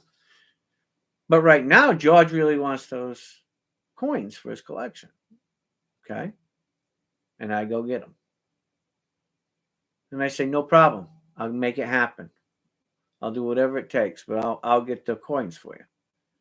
I don't know what grade, but if you need them, then I'll do everything I can to try to do it. Right? Or he could say, hey, I'm sick. Bob, I don't know. I'm feeling a little lonely and I'm feeling a little depressed. And I'm really not sure if I'm going to make it. You've been my friend for years.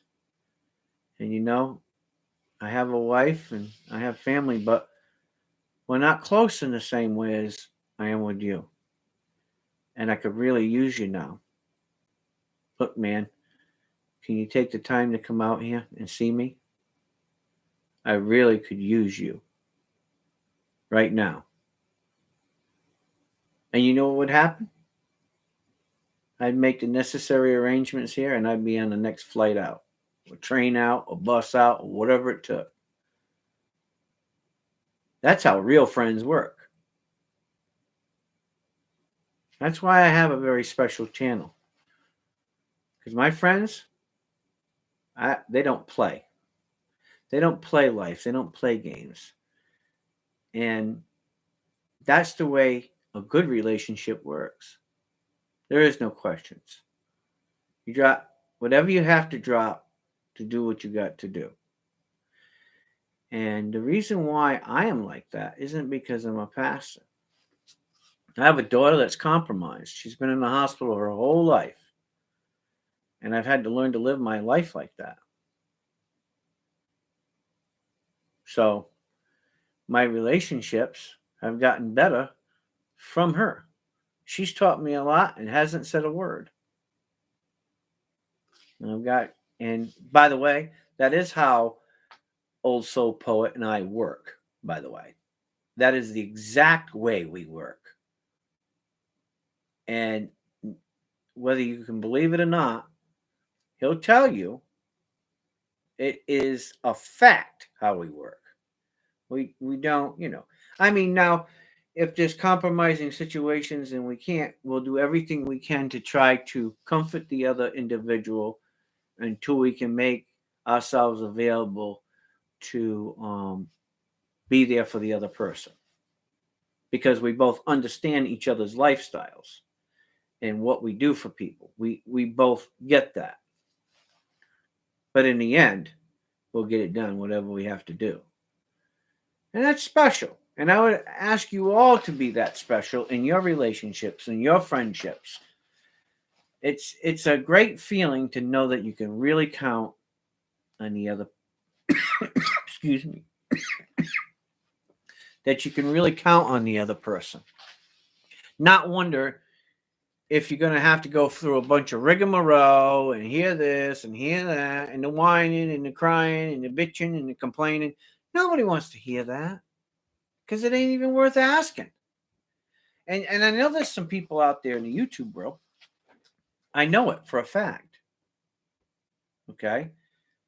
That hear that go through that in their life. And some of the people don't want to face it. They really don't. And they cringe every time they, have to ask that individual. And it shouldn't have to be like that. That's really not a dedicated relationship. That's really not a dedicated friendship. And I would ask yourselves to challenge each other to better yourselves. Really. Hey, the truth hurts sometimes, but it's still the truth. It really is. So learn to compromise a little more, listen a little more, and try to be a good friend. If you don't know how to be a good friend, well, stick around. You'll see it. A friend lends an ear when when his friends really need it. And it's not just being a pastor or a minister. Most people come to pastors and ministers because they lend their ear and they give good counsel, because they've learned themselves along the way how to do that. But you too, out in YouTube world, wherever you may be, whether you're in China or Japan or Russia or Canada or England, it don't matter where you're at. We all need to learn to stop practicing these things. And the world can be a better place because of it. And people see that. And just like some people are, they get that magnetic impulse to do a bad thing because it's a quick and easy way to do things. It may not be the right way. You can feel the same impulse from doing the righteous thing, the good thing, the happy thing, the wholesome thing. So it's just a little wisdom for you guys that's worked for me and other people in my life, and I would hope that it can be helpful to you in your relationship. And you'll understand that it's easier to get somewhere in life having good friends by your side and achieving the things that you need to achieve in life by having them by your side than it is by abusing the right to have a friend like that. So keep that in your mind. Pray about it. And you'll find that I'm telling you the truth. I'm not lying to you. It will work. Now, it doesn't mean that the other person's going to change, but maybe they will. Seeing that you're making changes. And you can't just do it once, guys. You got to live your life by it. So try it. It may work for you. And if first you don't succeed, try again. Sometimes it takes a lifetime of doing it. But eventually it'll work. Trust me. There's always an angle for everything. You just need to find out what that angle is for your relationship to make it work well. Anyways, that's enough of relationships. I just want to put that out there. That's right.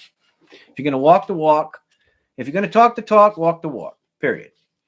That's it. It's like old poet said. Otherwise people are going to see you as not that type of person. If you're going to say it, do it. If you say you're going to quit drinking, quit drinking. If you say you're going to, quit eating devil dogs. My God, you're probably stupid for because I love devil dogs. But if you're gonna say you're gonna do anything, be a person of your word. You know, that's it. I mean, you're only as good as your word. You know, the funny thing is a person once told me, "Well, I have enough money to do whatever I want to do. I can control people with money." Really? Well, that's a pretty arrogant statement.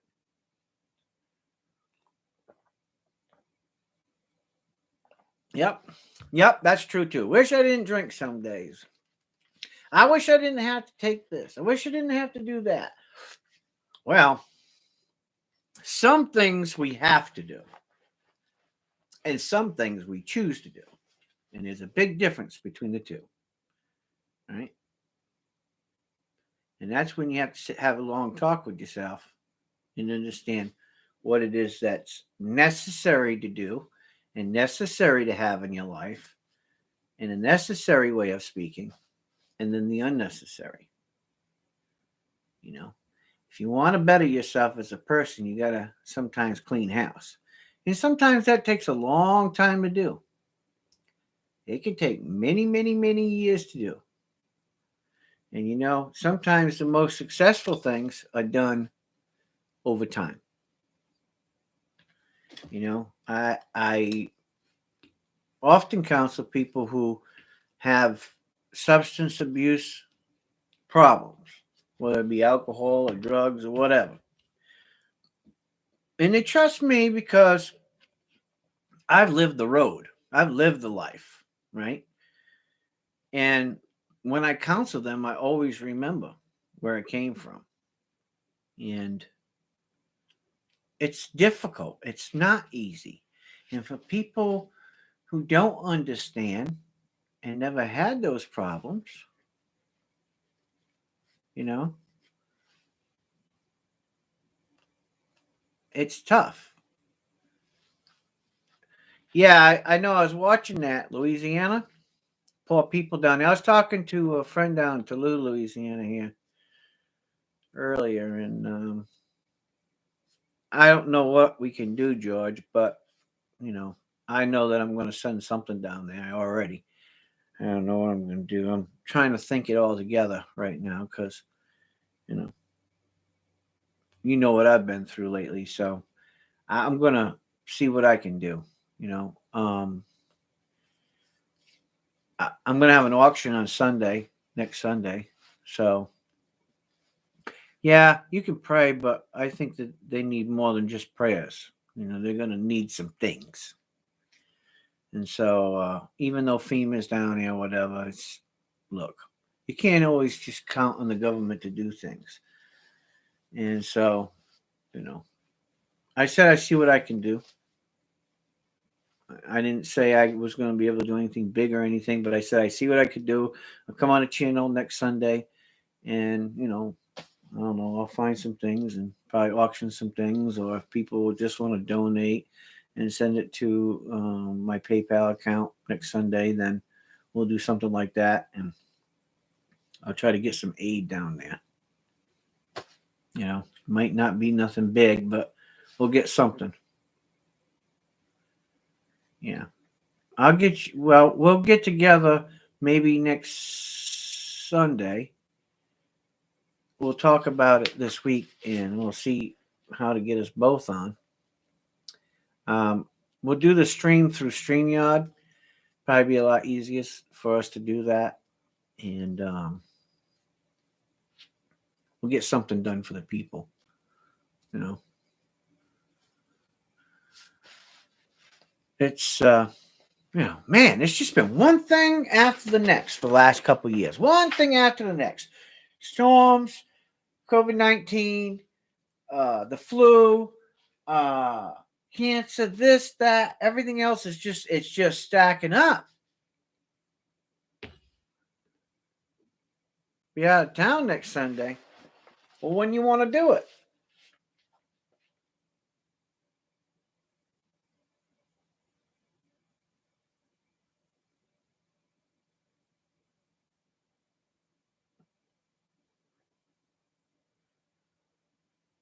Well, we could talk about,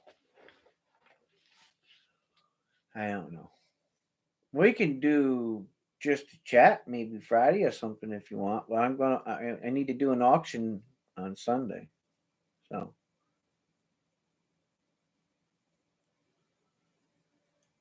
well, if you're going to Maryland, why don't you just come up and see me if you're going to be in Maryland? All you got to do is get on I-95 and come north. Oh, that's right. You get on I-95 and just come north. It's easy. Let's put it to you this way. You get on I-95 north and you get off at the second exit in Rhode Island, go across the bridge, come to the end of the road, take a right, and you're not far from my house. When you get off the exit, you are literally 2 minutes from my house. So, I don't hear it. If you feel like it, I'll be here. You can come visit me. We'll take you right downstairs. We'll bring you right down in the room, and everybody can see you on my camera in my basement. Now, wouldn't that be something? Anyway, irregardless, we can talk about that this week. Maybe we'll do something on Friday or something.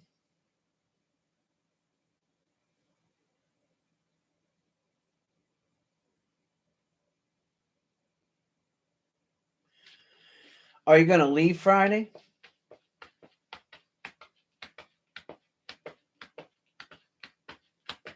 We'll talk about it. We'll do something. We'll figure it out. We usually do.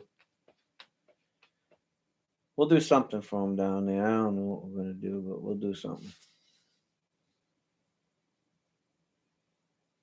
Somebody was talking to somebody today, and I told them that I wanted to do that, and do something for them. They said, Pastor Bob, you're hurting yourself already, and you're going to do that for somebody else? That's right, I am, because that's the way I work. Just the way it works for me.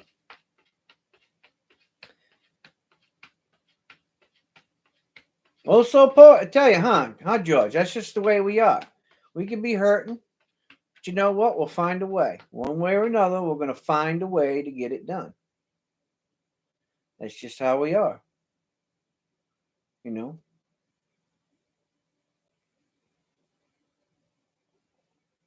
Because these are real people in real need. And it's pretty obvious because you can watch it on TV.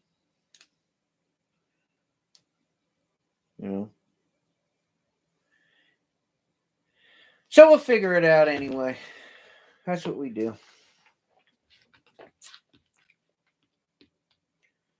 Oh, that's cool.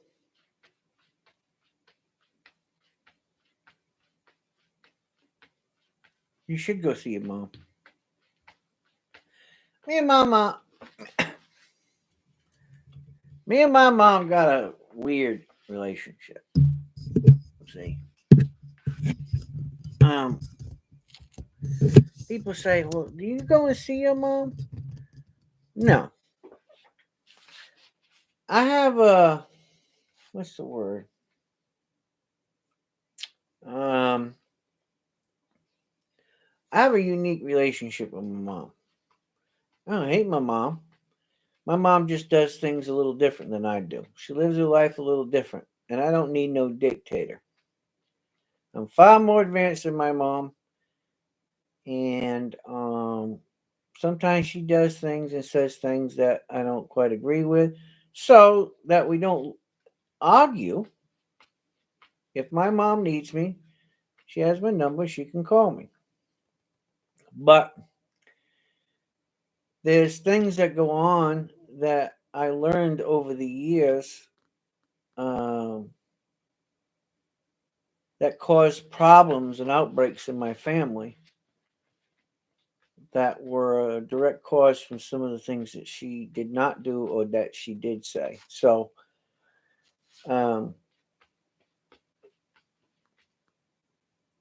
it created a big mess.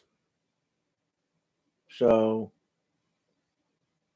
sometimes it's good when you know that you get heated about things, to not stick yourself in the fire. And that's another thing that you learn about relationships. Relationships with family members. When some of them family members get your blood pressure up and get you heated, then you probably shouldn't be around them all the time. It's unhealthy. So stay clear. That's what I say. And it's easier for them and it's easier for you. It makes life a lot simpler and you have a better life. and that's how I work it with my mom. It isn't that I don't love her. It's just that we don't see eye to eye on things. We come from different times and we have different views. And because of that, that's how come I have my relationship the way it is. Just like my dad. I had two dads. I lost one of my dads last year. And, I didn't see him all the time. And, but we had a good relationship. We didn't have a bad relationship. That's the way it's always been. And my real father, he lives right down the street. He chooses his lifestyle the way he chooses it. And because I don't see eye to eye with certain things in his life, and I see it as a downfall for him, hey, that's his life. And he seems to be happy in it. And I'm not happy around it. So, he knows where I'm at if he needs me. He knows it. I don't need to explain no different to him. So it works out for us. And that's really where it is. You need to learn you compromise and what works and what doesn't work in your relationship. And it will make it healthier. Even though you don't talk all the time doesn't mean that you don't have a healthy relationship. It just means that your safe zones. And everybody needs to have those, right? I like to have a house of peace and not the house of horror. It's like my son, sometimes he creates a lot of drama and problems for himself. I love him. He's 30 years old and he's smart. He has a lot of intelligence, but he doesn't have the worldly experience. He doesn't have the worldly knowledge. He doesn't have the age. And a lot of that does come with age and experience. And he doesn't have that. And sometimes he may think his dad's stupid and, dumb and, and thinks a lot of things. But sometimes I just got to let it go instead of arguing with him, and let him figure it out for himself. Although, as a parent, you always want to try to help your children, but sometimes you got to let them learn. Because if they don't listen to you after a couple of times, you just got to let it go and let them learn on their own. And unfortunately, the outcomes can be great or they can be bad, but you still got to learn to do it. Because sometimes you can ruin a relationship and make the relationship worse by keep on digging at people. Keep on digging at them, right? Gnawing at them. You become overbearing. Sometimes you just got to let it go for a while. Let it rest. They'll figure it out. That's what you got to do. Got to step away. That's right. Look, Bible says I got to love people, but there ain't nothing in that book that says I got to like you.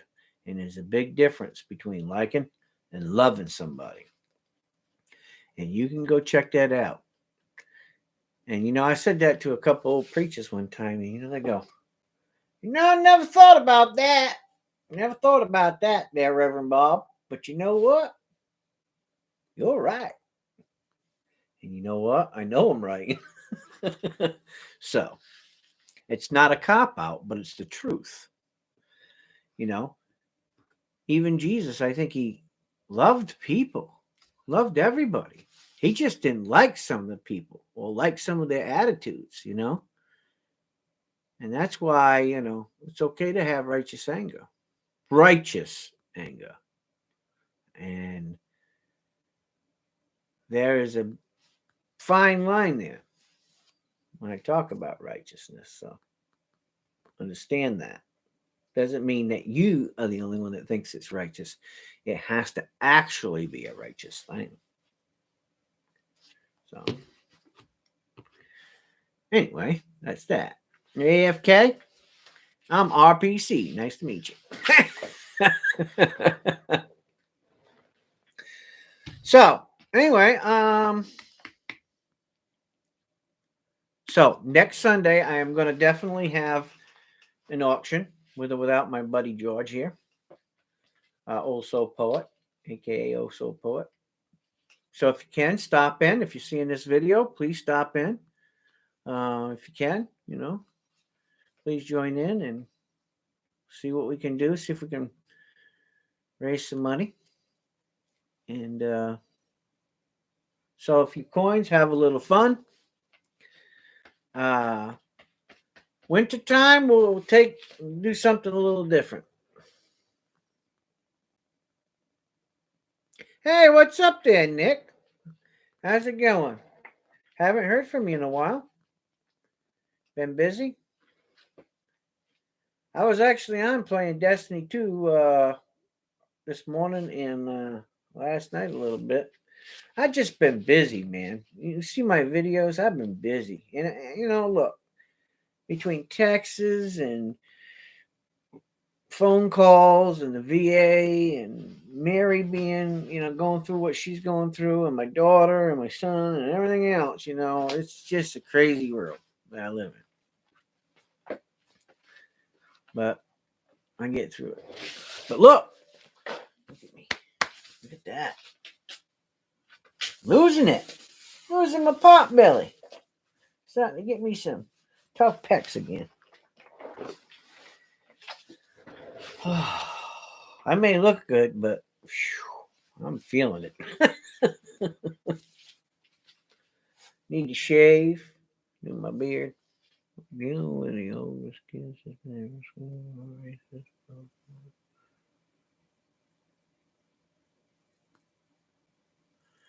Well, Nick, you're always going to have, in a world,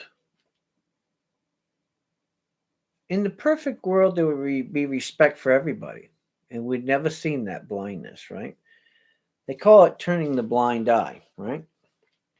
And I think a problem with racism in the world is the word is not correct. It would be more bigotry, right? And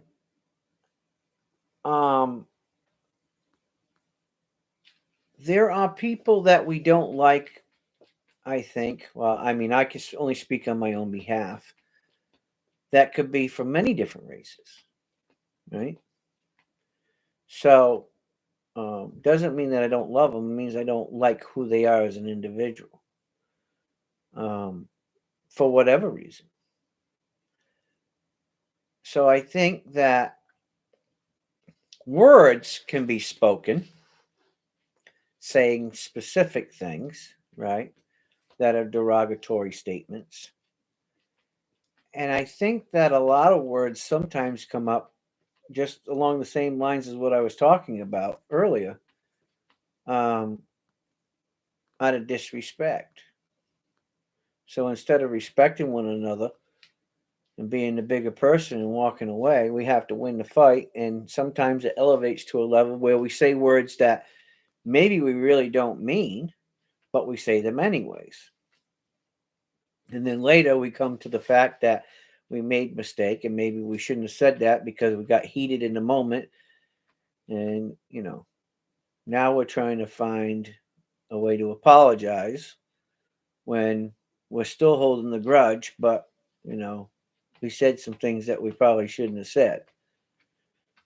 So rectifying the problem is not always as easy as people would assume it would be. So it may take a little time to, put out that fire, if you know what I mean. Sometimes fires and flames, they get heated, right? You know. I had a guy I had an argument with a long time ago, and I still haven't talked to him all these years because he never wanted to change, wanted to be arrogant and ignorant. And I really just, I think everybody can change if they want to. We all do bad things, we all do things wrong in our life, and we can all change. We really can for the good. We really can. And I'd like to say that I've done that in my lifetime. I haven't always been, who I am today. It took a lot of years of changing and praying and forgiveness of myself and the things that I've done to be who I am today. And I remind myself not to do those things and be that way. And that's a part of growing up and healing.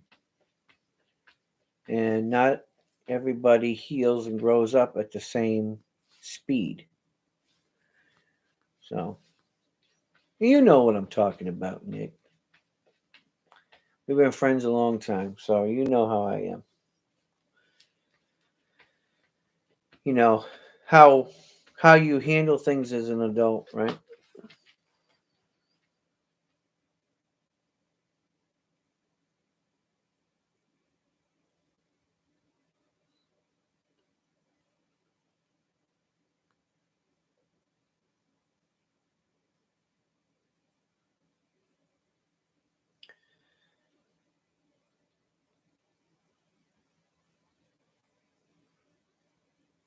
No person. Let me read that.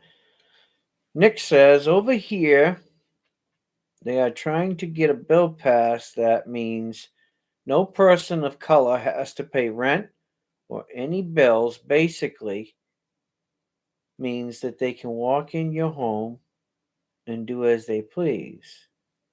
Basically want to sit on their butts drinking and we have to pay them what the unemployment people get. Well, here's what happens in a judiciary system, right? So, a governmental based country, right? And every country has its own type of government. And you have different types of government, right? So, whenever you have the change of power or people don't vote or people don't know people well enough before they put them into office, into those political positions to speak on our behalf and to make laws, rules, and regulations on our behalf, and we don't know those people, then these things come to fruition. So we have no one to blame but ourselves and not doing enough work and footwork to put the proper people in the positions that we need them in. Now, look, here's a problem. And I think that, you have to do what you have to do to put the information out there. When you when you just give people something, maybe there's a couple of factors there. One, they're afraid of that race. For whatever reason, they're afraid of that race, right? So that they don't have any back push or no retribution comes from that. Then they make certain rules, laws, and regulations to settle them down. But here's what also that does. And I would tell them races this. And this is something that you have to listen to me and you have to hear me out about this. Okay? Here's what's going to happen. If they give all colored people free rent, free money, they just sit at home, do whatever they want to do, right? They're suppressing that race. That is what they're doing. They're harming those people. They're harming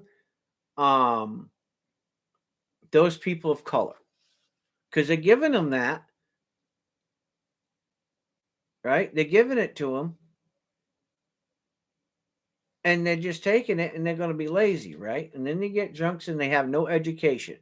So what happens is if they just take the money and they don't do anything, and they do drink, I don't know if that's the case, or they do drugs or whatever they do, and they just sit around and they don't educate themselves, then you're suppressing them, right?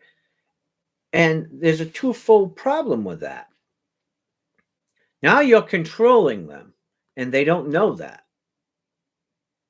right?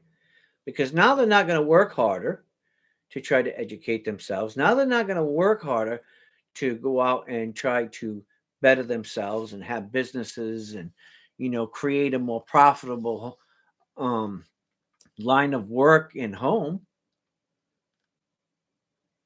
I look at this from a different way. I don't think that that's healthy for them. And I think the people there in your country, uh, that they were going to give these free things to, free money and free rent or whatever. They really need to look at that. Is it free, or what are they doing? What is the bottom line with why they're trying to do that? Why are they trying to do it so easy? All right, Judge. So do they do that to suppress you?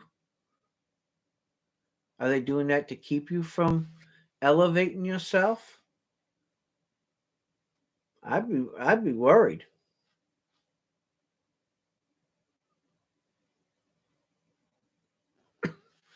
It's not. I don't. I don't see that as a healthy thing to do. I really don't. You know, I believe in helping people, right? And I believe that when people are in need, with the pandemic and the storms and things like that, look, we should be open arms helping whoever we can help. Like we had a storm here, helping people out, helping your neighbor out, doing things like that. Yes.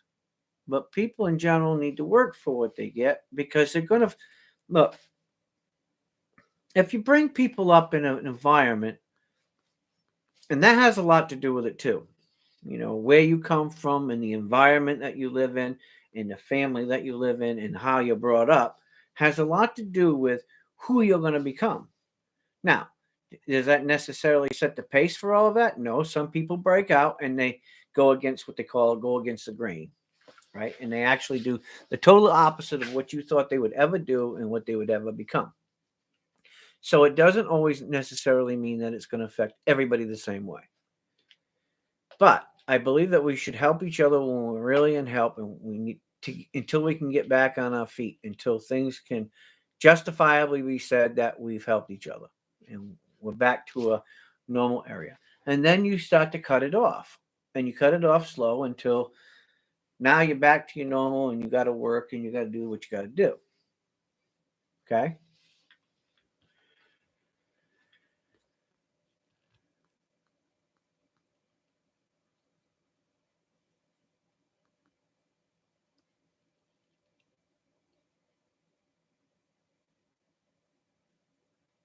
Well, here's the thing, Nick.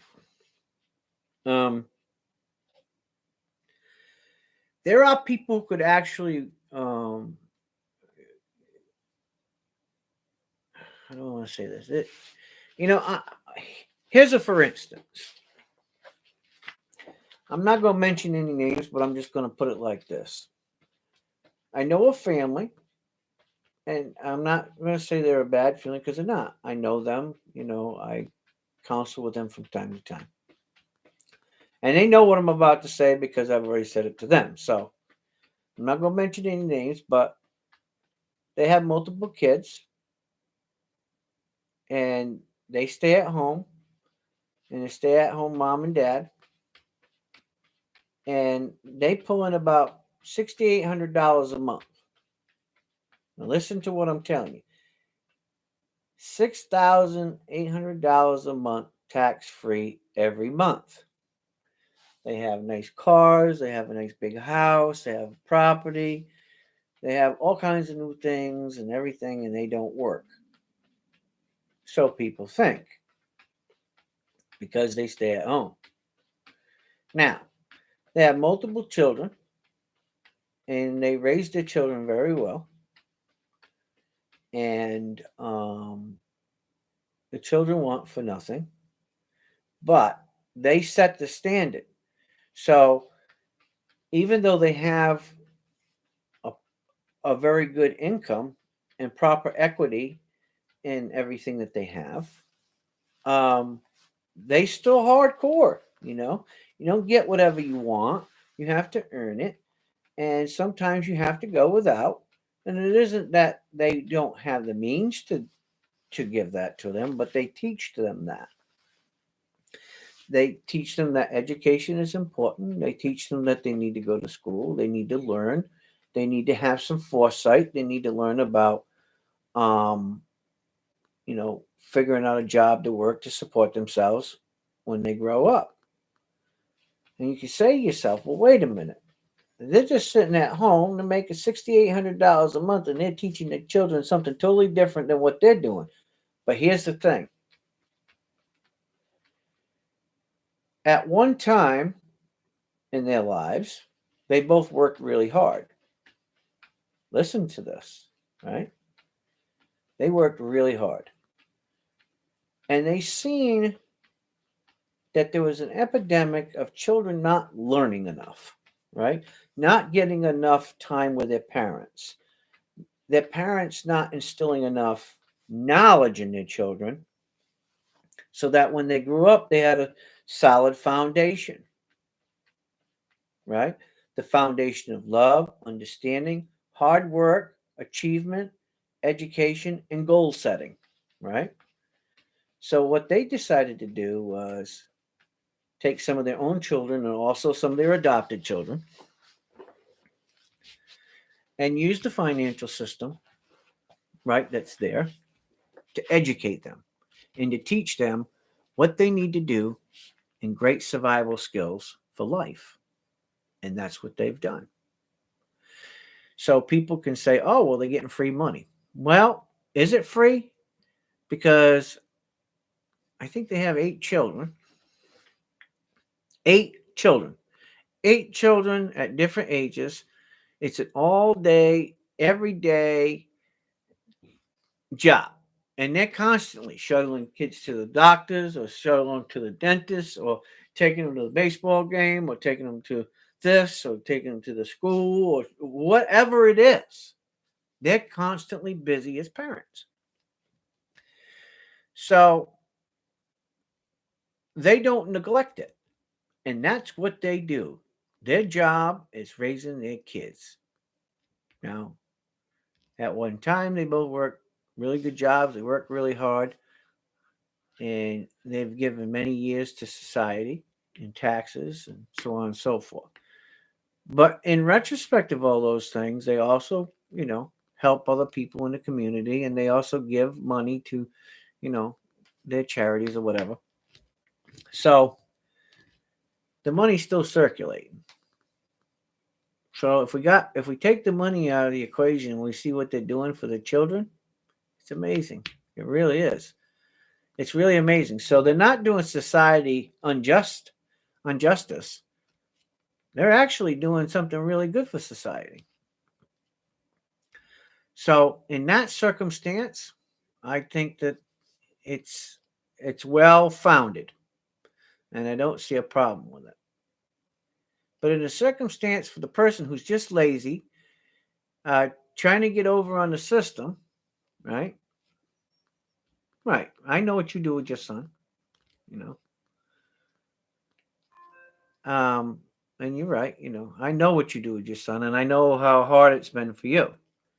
And I know you got kids too, and I know what you do as a dad. So, um, and that's different.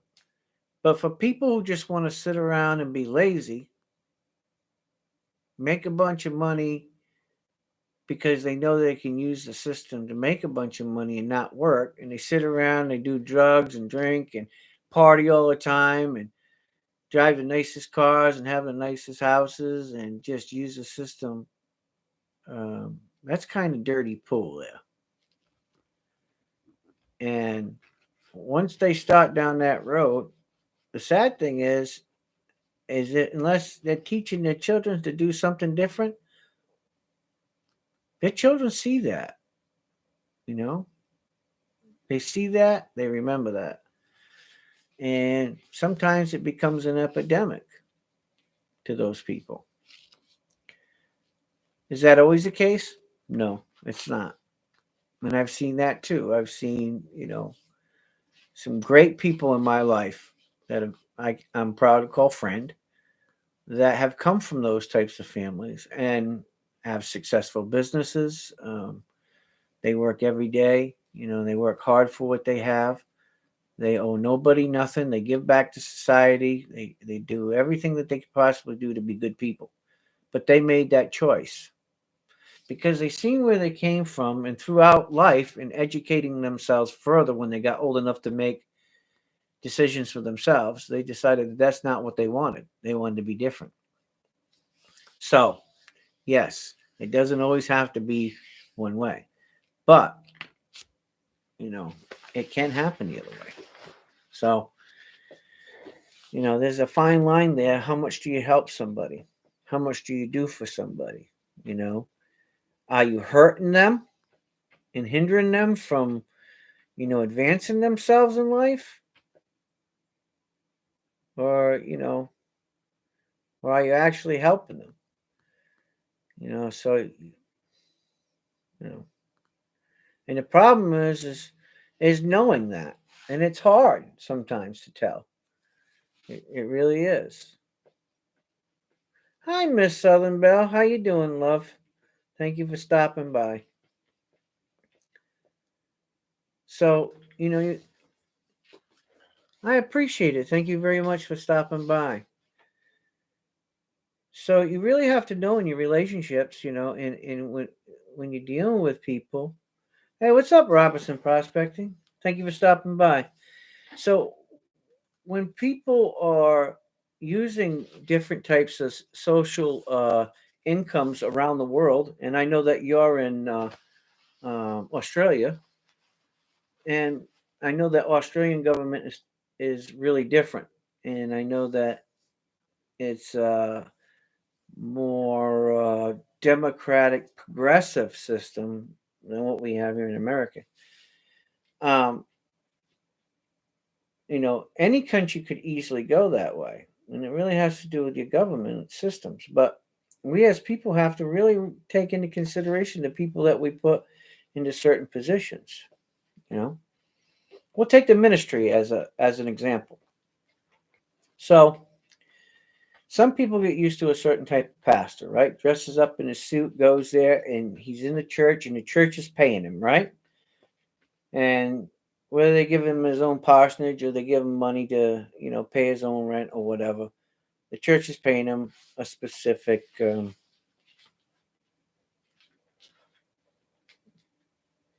That is correct, Miss Southern Belle. The world is going through a lot, and right now, we really have to weigh that scale, right? We have to weigh the scale. I think that we need to do what we need to do to help people, but we don't need to overdo it, right? Because overdoing it is just going to cost them more and their children more and their children's children and their children's children more to try to get out of that hot water, right? Out of that financial debt. So I think you need to be wise about that. But you need to not do nothing. You need to help at the right amount. And how do you do that? Well, most governmental systems, they already understand um, people, where they live, what they do, what the incomes are. Um, so we need to figure that all out, you know. And I think as a minister, I try to always help as much as I can, but I have great discernment.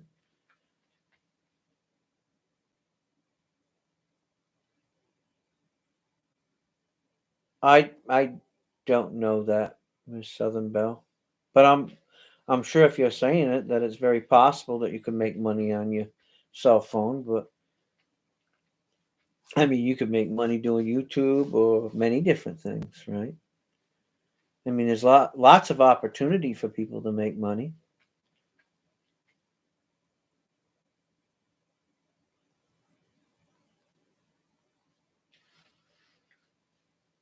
And that's a good point, you know. And see, Miss Southern Belle put something out there, right? There's ways to make money on your cell phone, right? And she says shop kicks, checkpoints, and receipt hog, right? And you can download this app, and she's going to put an app up. And this is an easy way for somebody to, sit at home and make some money if you don't want to go out into the world. Miss Southern Belle's giving you an opportunity right here. She's showing you, that there's ways that you can be at home and make some money. So, see, that's a great blessing too. Sometimes opportunity presents itself. So you have to have your eyes open and your heart open to that and say, hey, is that for me? You know? And it's probably something simple that you can just do for a few hours a day and be happy with it, right? And that's kind of cool. Oh, those are the names for the apps. So the apps that you can go to on the internet is Shopkicks, Shopkicks, Checkpoints, Checkpoints, or Receipt Hog, Receipthog, right? So you can go there and you can go to Google Play, I guess, to get them. Good night, Robinson Prospecting. Thank you for stopping by. I appreciate it. Take care. Have a good night. And so there's some good points that Miss Southern Belle put out there. So if you're looking to try to make a little extra money, go to those places. You can review this video and go back. They all are in the App Store, she says. So if you're looking for a place that you can make a little extra money while you're at home,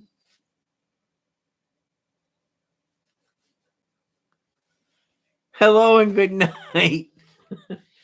You're funny, old soul. Well, thank you, Miss Southern Belle. I appreciate that. So, yep, we can scrap metal. That's right. Scrapping metal. And sometimes that's a good point. Let me there's a guy that comes around every so often and he scraps metal. And sometimes you can do like I do, sometimes you can he could pick up say he picks up a go-kart somewhere or a mini bike frame, right? And he might get it for free, right? And he could say, hey, Pastor Bob likes to repair these and build these. I wonder if he would want to buy one cheap, you know? So he come by, he might give it to me for, whatever, $50, $100, depending on what it is, He makes a little money. I get something. I can work off of that and I can make a little money. If you always leave a little meat on the bone for the next guy, it helps us along the way. And it might help 2 or 3 different people, He picks it up, I buy it, I fix it, I sell it to somebody else. They say, oh, well, hey, I could paint this, make this look right, and then I could sell it for a little bit more. But just enough so that it can still be going, right? Yep. People can detail cars. That's right. You can make anywhere from, well, a lot more. Well, you can make anywhere from $50 to a couple $100 detailing cars and washing cars or whatever, raking lawns or stacking wood or cutting wood or, there's many different things that you can do, flower beds, farming, there's lots of things that you can do. You just have to, I think the biggest thing that I'll say is you got to have the drive. You got to have the will and the want to go out there and do things. There's plenty of things to do in the world. You just got to have the drive to do it. And people are not just always going to hold you by the hand and drag you along the way and say, oh, well, and do it for you so that you get the rewards of it. You reap the rewards of it, but you don't put in the labor of it. You've got to initiate it. You've got to put some drive into your life. You have to tell yourself, okay, I'm going to do something and do it. And then if you have a disability, well, I think Miss Southern Belle just covered it. You can sit at home and go on your phone, pull up some apps and work a little job. So, $9 for a tomato. Lord have mercy. I think I'd be starting a garden. You could sell them for $3.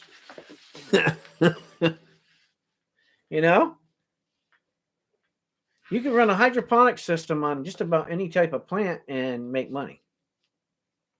Just let you know that. You can do basement gardening. Hey, there's guys out there that grow worms in their basement and make $100,000 a year. Growing worms in their basement. I mean, come on. I mean, if you really want to tackle something and you want to make some money, there's plenty of different ways to make money. It's like, I know people who grow pot, right? They grow marijuana. Hey, if it helps people and it's healthy for them and it relieves them of their pain or their anxiety or whatever it's used for, so be it. If it's done right, and it's done legally, hey. But right along with that, they could be growing some tomatoes and some pepper plants and some lettuce and whatever else, green beans or stuff like that, That's what I'm saying. You can grow all kinds of things. It's like you ever see the stands in the springtime? They got all the little plants.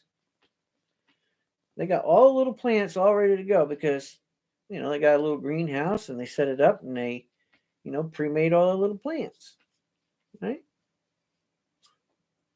So you can do things like that. You just got to think outside the box sometimes. Don't think that you can't do it unless you try it and put some effort into it.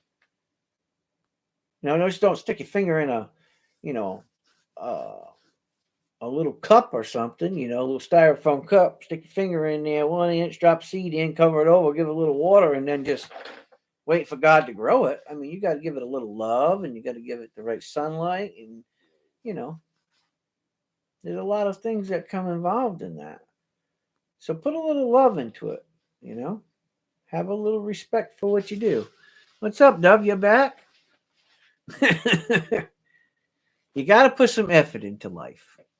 If you're only going to get out of something, this is the truth. You're only going to get out of something what you put into it. Sometimes people who don't put anything into anything may sometimes get lucky, but it's like winning the lottery, So put a little more effort into it. Don't give up so easy,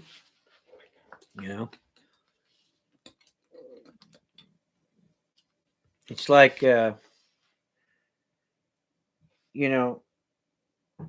people who have feel bad for me. Well, you know what? We could all sit around and have the feel bad for me's lately. I mean, there's been, I think every one of us could have that, because we've all been going through it. Everybody feels the effects of big things, from the pandemic, right? I was lucky. I'll tell you guys something that happened to me this week. I won't tell you everything, but I will tell you something that happened. My doctor, I got a new doctor, right? And I told him my situation with my daughter. My daughter's compromised. She's in the hospital. Everybody that knows me knows, on a personal way, knows that I've had a daughter in the hospital her whole life. Well, I try not to go to many places today and go anywhere because of, the epidemic, right? Whether you have the shot or no shot, it's still a gamble. No matter whether you got it or you don't got it, right? Because I really think they really haven't figured it all out yet. But no matter the case, I've been always trying to be safer for my daughter for 13 years. So when I think, hear people going out and going crazy and going nuts over pandemic, I do that for 13 years. Why? Because I got to take into consideration my daughter and how she's compromised. If they call me up and tell me, you need to come now, right? Or we really need you there. And I got to try to make it, it's really difficult sometimes because you really don't know. And then if I go somewhere, then I got to wait, a week or two. And then something else comes up. So it can get crazy. It really can get crazy having a child like I have. So my doctor decided that instead of going to the hospital to be seen, I'm going to have a nurse come to my house and check me out. So whenever I need to be seen, they'll come to my house. That's pretty cool. And I like that idea. Why? Because one, I'm at home. I don't have to go nowhere. Two, that person, they better make sure that they're not sick and they don't have anything going on before they enter my door. Because I don't go nowhere. I don't do things. If I get sick, I know where it came from. So it's a different ball game, right?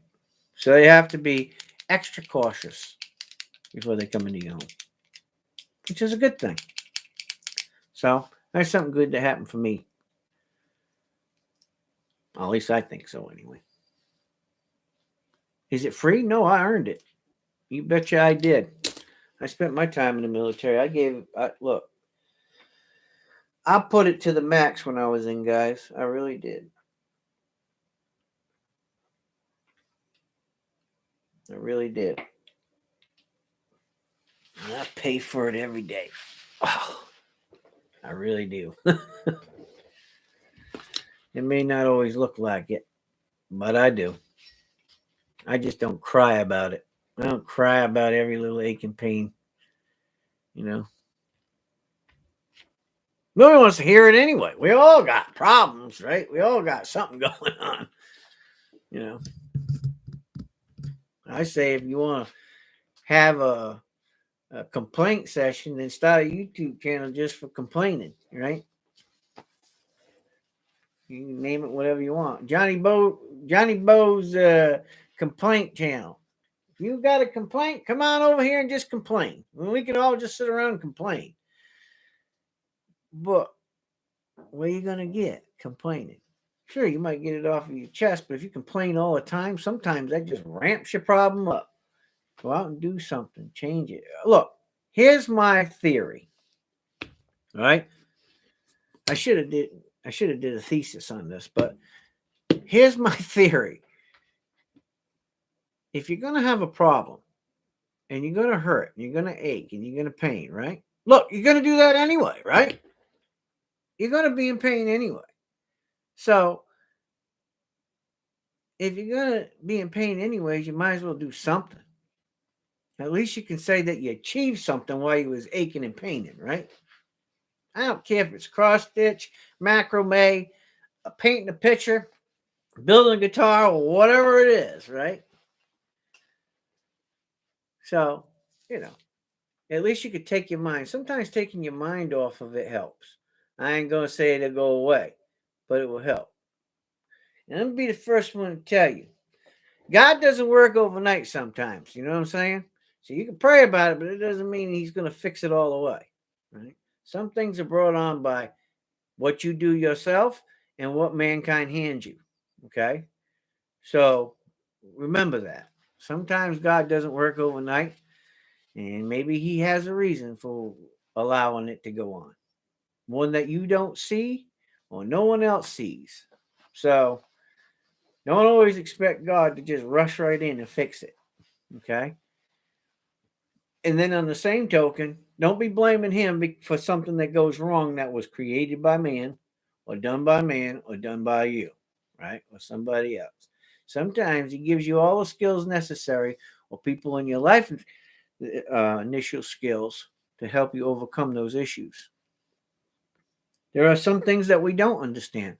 Why, loved ones pass away and they're taken from us. Well, we're probably never going to know the reason behind that, and we're never going to be happy about it. But pointing the finger at them and being mad at them ain't going to change what happened. It's not. So, you know, some pastors don't tell you that. They give you, oh, I feel so bad for you. Oh, let me give you a hug. Let's talk about it. They tell you they give you all of that pampering, but they don't give you no insight. They don't give you no um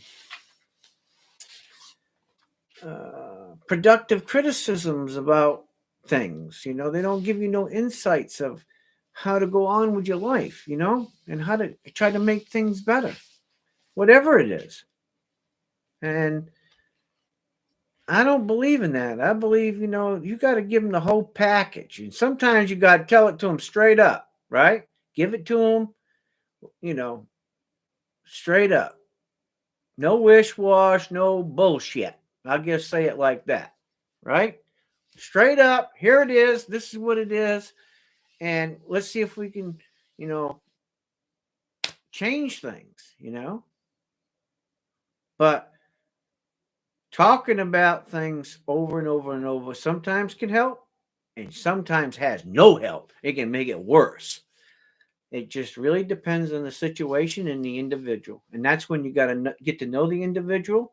You have to understand the individual before you can, figure out what's going to best work for that person, because not everybody's the same.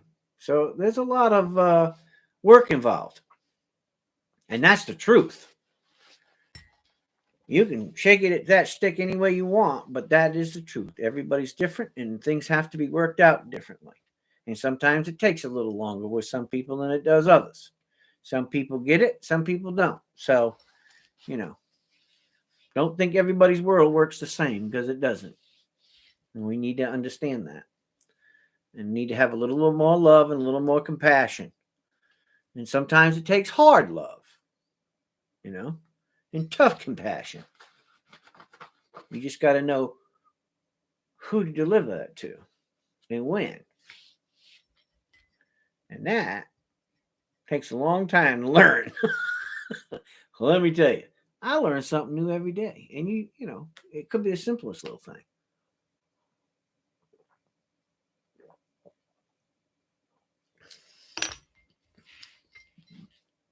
I learned to try to take everything with a little grain of salt, right?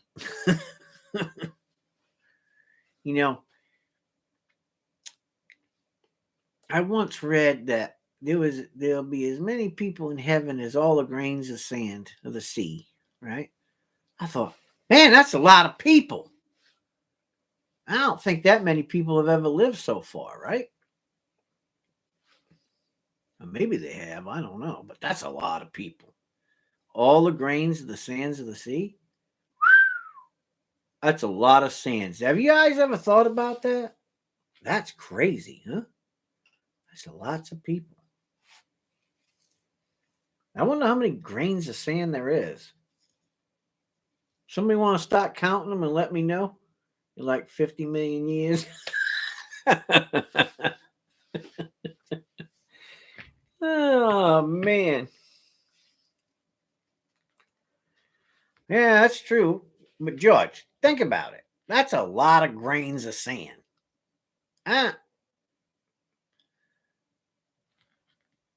That's almost innumerable. Only God himself would know how many grains of sand there was, right?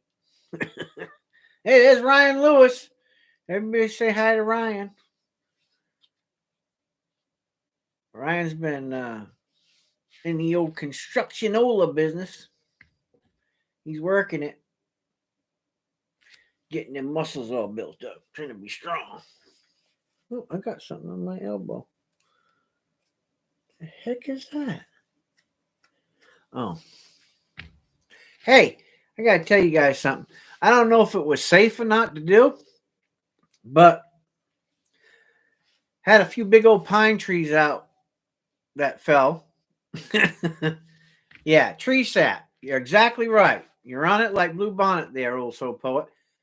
So I said, I was out in the shop and I said, oh man, I had a big old patch on my arm right here, right? So I grabbed some oh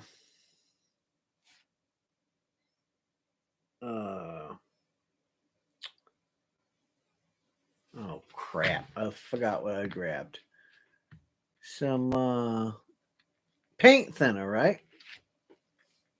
You know? And I'm like, I wonder if this will take it off. By God, it took it off. Then I had to run in the house and wash it off with something else. But I didn't know that. You know? There's all kinds of things that take things off. I was looking for acetone is what I was looking for, but I didn't find it. So it probably wasn't safe to do, but I did it anyways and it took it off, so that's all that mattered. You know. It's like WD-40, right? I had a friend of mine, he goes, as soon as he got some on his hand, he ran in the house and he washed his hands off. I go, what are you doing? Oh, that stuff's poisonous. I said, well, if it's poisonous, I'd like to know why my doctor told me to rub it on my hands. He goes, huh? I go, yeah, my hands ache sometimes, you know, from working. And they'll hurt really bad. And he told me, my doctor told me, right, spray some WD-40 on, you know, your joints. He says, and they'll feel better. I said, are you out of your mind? I said, you want me to spray WD-40 on my joints? He goes, yeah. I said, do you take me as a fool? He goes, no, Bob, I don't. He says, I know you're a pretty educated guy. He says, why don't you figure out what WD-40 really is? And why I'm telling you to put it on your joints. I said, all right. Come to find out, it's water disbursement. And what happens is you get inflammation that builds up in your joints, right? And what it does is it breaks down that inflammation in your joints. You can go on YouTube. I think there's a thing on it. It really does work, guys. I mean, you put it on there for a little while and let it work in, right? And then you can go wash your hands off or whatever. But that's what it really does. It really did. It's weird. I thought he was crazy when he told me, but it really does work. So, I mean, I wouldn't go taking a bath and, you know, gallons of WD-40 or anything, but I mean, you know, just use it a little bit lightly once in a while. I don't, you know, that's how I do it. I mean, I think everybody's different. I think you need to check with your doctor to see if it's appropriate for you before trying it. But, you know, maybe everybody's doctor is a little different. But I'd at least ask your doctor, hey, because, you know, you pick up a can of WD-40, $5.99 or something, you know, and it helps you out, and your doctor's cool with it. Ask your doctor. See if he's, you know, if he's down with it. If your doctor says yeah, then hey, something new for joint pain, you know.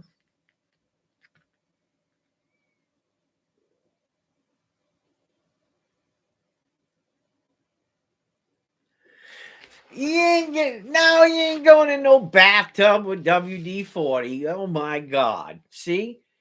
Oh, Lord have mercy. I don't know. Ask your doctor about that there dove season. Say, hey, Don, I heard the WD-40 is water disbursement. It helps with the inflammation in your joints. Would it be okay if I jumped in a bathtub full of WD-40? Probably only cost you about $300 to fill a bathtub up, but you know, maybe you want to get two bathtubs, right? Get a bathtub to soak in WD-40, and then get out of that bathtub, and then get in the other bathtub to wash all that excess junk off your body. And then when you go to bed at night and your wife wants to sleep way on the other end of the bed because you smell like WD-40 and, well, your fragrance isn't pleasant to her anymore. You too might be a redneck.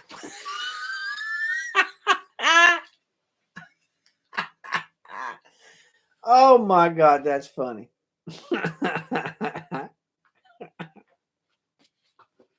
Lord have mercy. I think you better ask your doctor first of season. Oh my Lord. My Uncle Bill still on here. You probably better off just do a few shots of Jack Daniels. But you might ask your doctor about that too.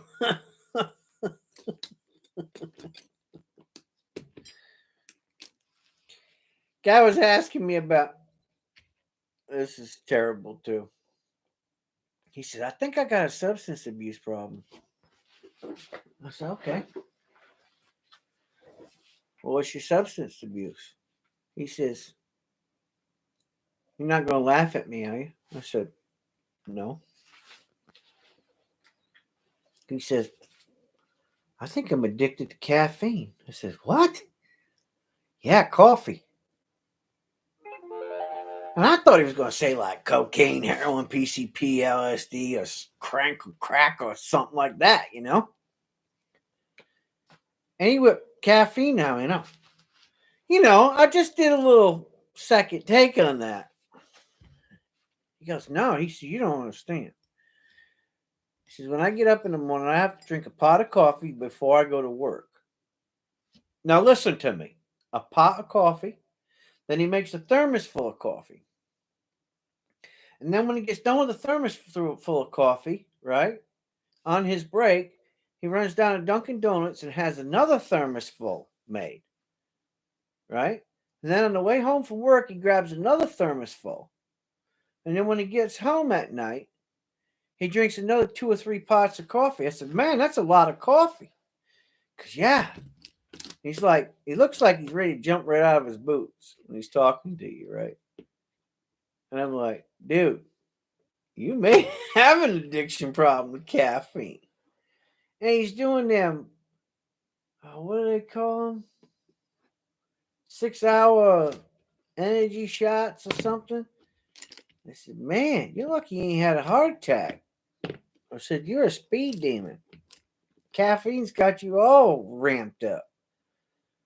Well, how do I get rid of my problem, my addiction problem? I said, well, you know, I don't know if they have counseling for that, but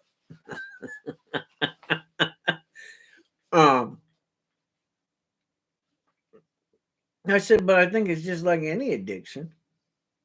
You know, you gotta want to quit. Quit. He goes, huh? Want me to quit? I said, well, at least simmer it down. You know, maybe, you know, go to a cup or two in the morning, and then try to make your thermos full last all day while you're at work, and then maybe you only have maybe a coffee or iced coffee on your way home from work, and only have one coffee at night, and don't do it before bed. I said, because I can about guarantee you're not sleeping very well. Oh yeah, I have all kinds of trouble sleeping. I said, well, maybe you ought to get it under control there, brother. I said, you can do it. I know you can. I said, but you got to want to do it first off. Yeah, that's why I'm asking you. I said, all right, well, here's my suggestion, like anything, take it slow, don't, because your body's going to go through change and you don't want it to come on too heavy because you built up a tolerance and you want to bring that tolerance back down. So, don't just cold turkey it because that probably wouldn't be smart. I said, but, I suggest that you tone it down and start coming down a little by little,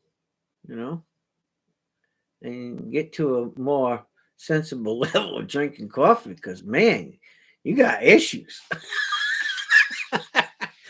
Man, my boy's zooming on nicotine, or not nicotine, but caffeine all the time, I think he smokes too. Probably shouldn't smoke either, but whatever. Hopefully he calms down a little bit. Man, I never heard anybody drinking that much coffee. Takes all kinds, I guess. And here I am drinking a cup of coffee.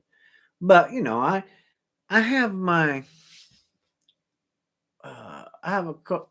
I have a cup of coffee in the morning, maybe 2 cups, and then sometimes, not all the time, during the middle of the day, I might have a cup of coffee or something, and then I have a cup of coffee at night. It don't bother me, you know. But I never thought about drinking that much coffee. That's kind of crazy, I don't know. Anyways, what time is it? It's 10:19 p.m. I think I'm going to call it a night. I love you guys. I've been on for 3 hours. Hope you all enjoyed it. Hope you learned something. If not, well, I'll try better next time. Next Sunday, I'm going to hold an auction. Even if you don't want it, buy it. Try to send some money down to my friends down in the South down there. We're having some trouble today. I'm sure it's going to be terrible. And FEMA's on their way, and some other emergency services are already en route. So I pray that, most of the people had common sense and got safe. And the people who are still there and held out, I hope they're safe. And I hope that there wasn't any loss to life. But we all know that in certain circumstances like this, things happen. Pray for them. Pray for their families. And we'll see what we can do next Sunday. Try to earn a little money and send something down. With that, I'll probably be on maybe Wednesday or Friday of this week, next coming week. Maybe with Old Soul Poet. We can get together and we can all talk. Love you guys. Take care. Like, share, subscribe. Leave a comment. Thumbs up. Something. Do all that fancy dancy stuff. Do something good for somebody tomorrow or today. It's up to you. Give them a hug. Say hi. It's simple little things in life that make a difference in people's lives. And with that, Pastor Bob is going to leave. And I'm probably going to go upstairs and play a little Destiny for a while. Why? Because I can. I love you all. Take care. Reverend Bob is out of here.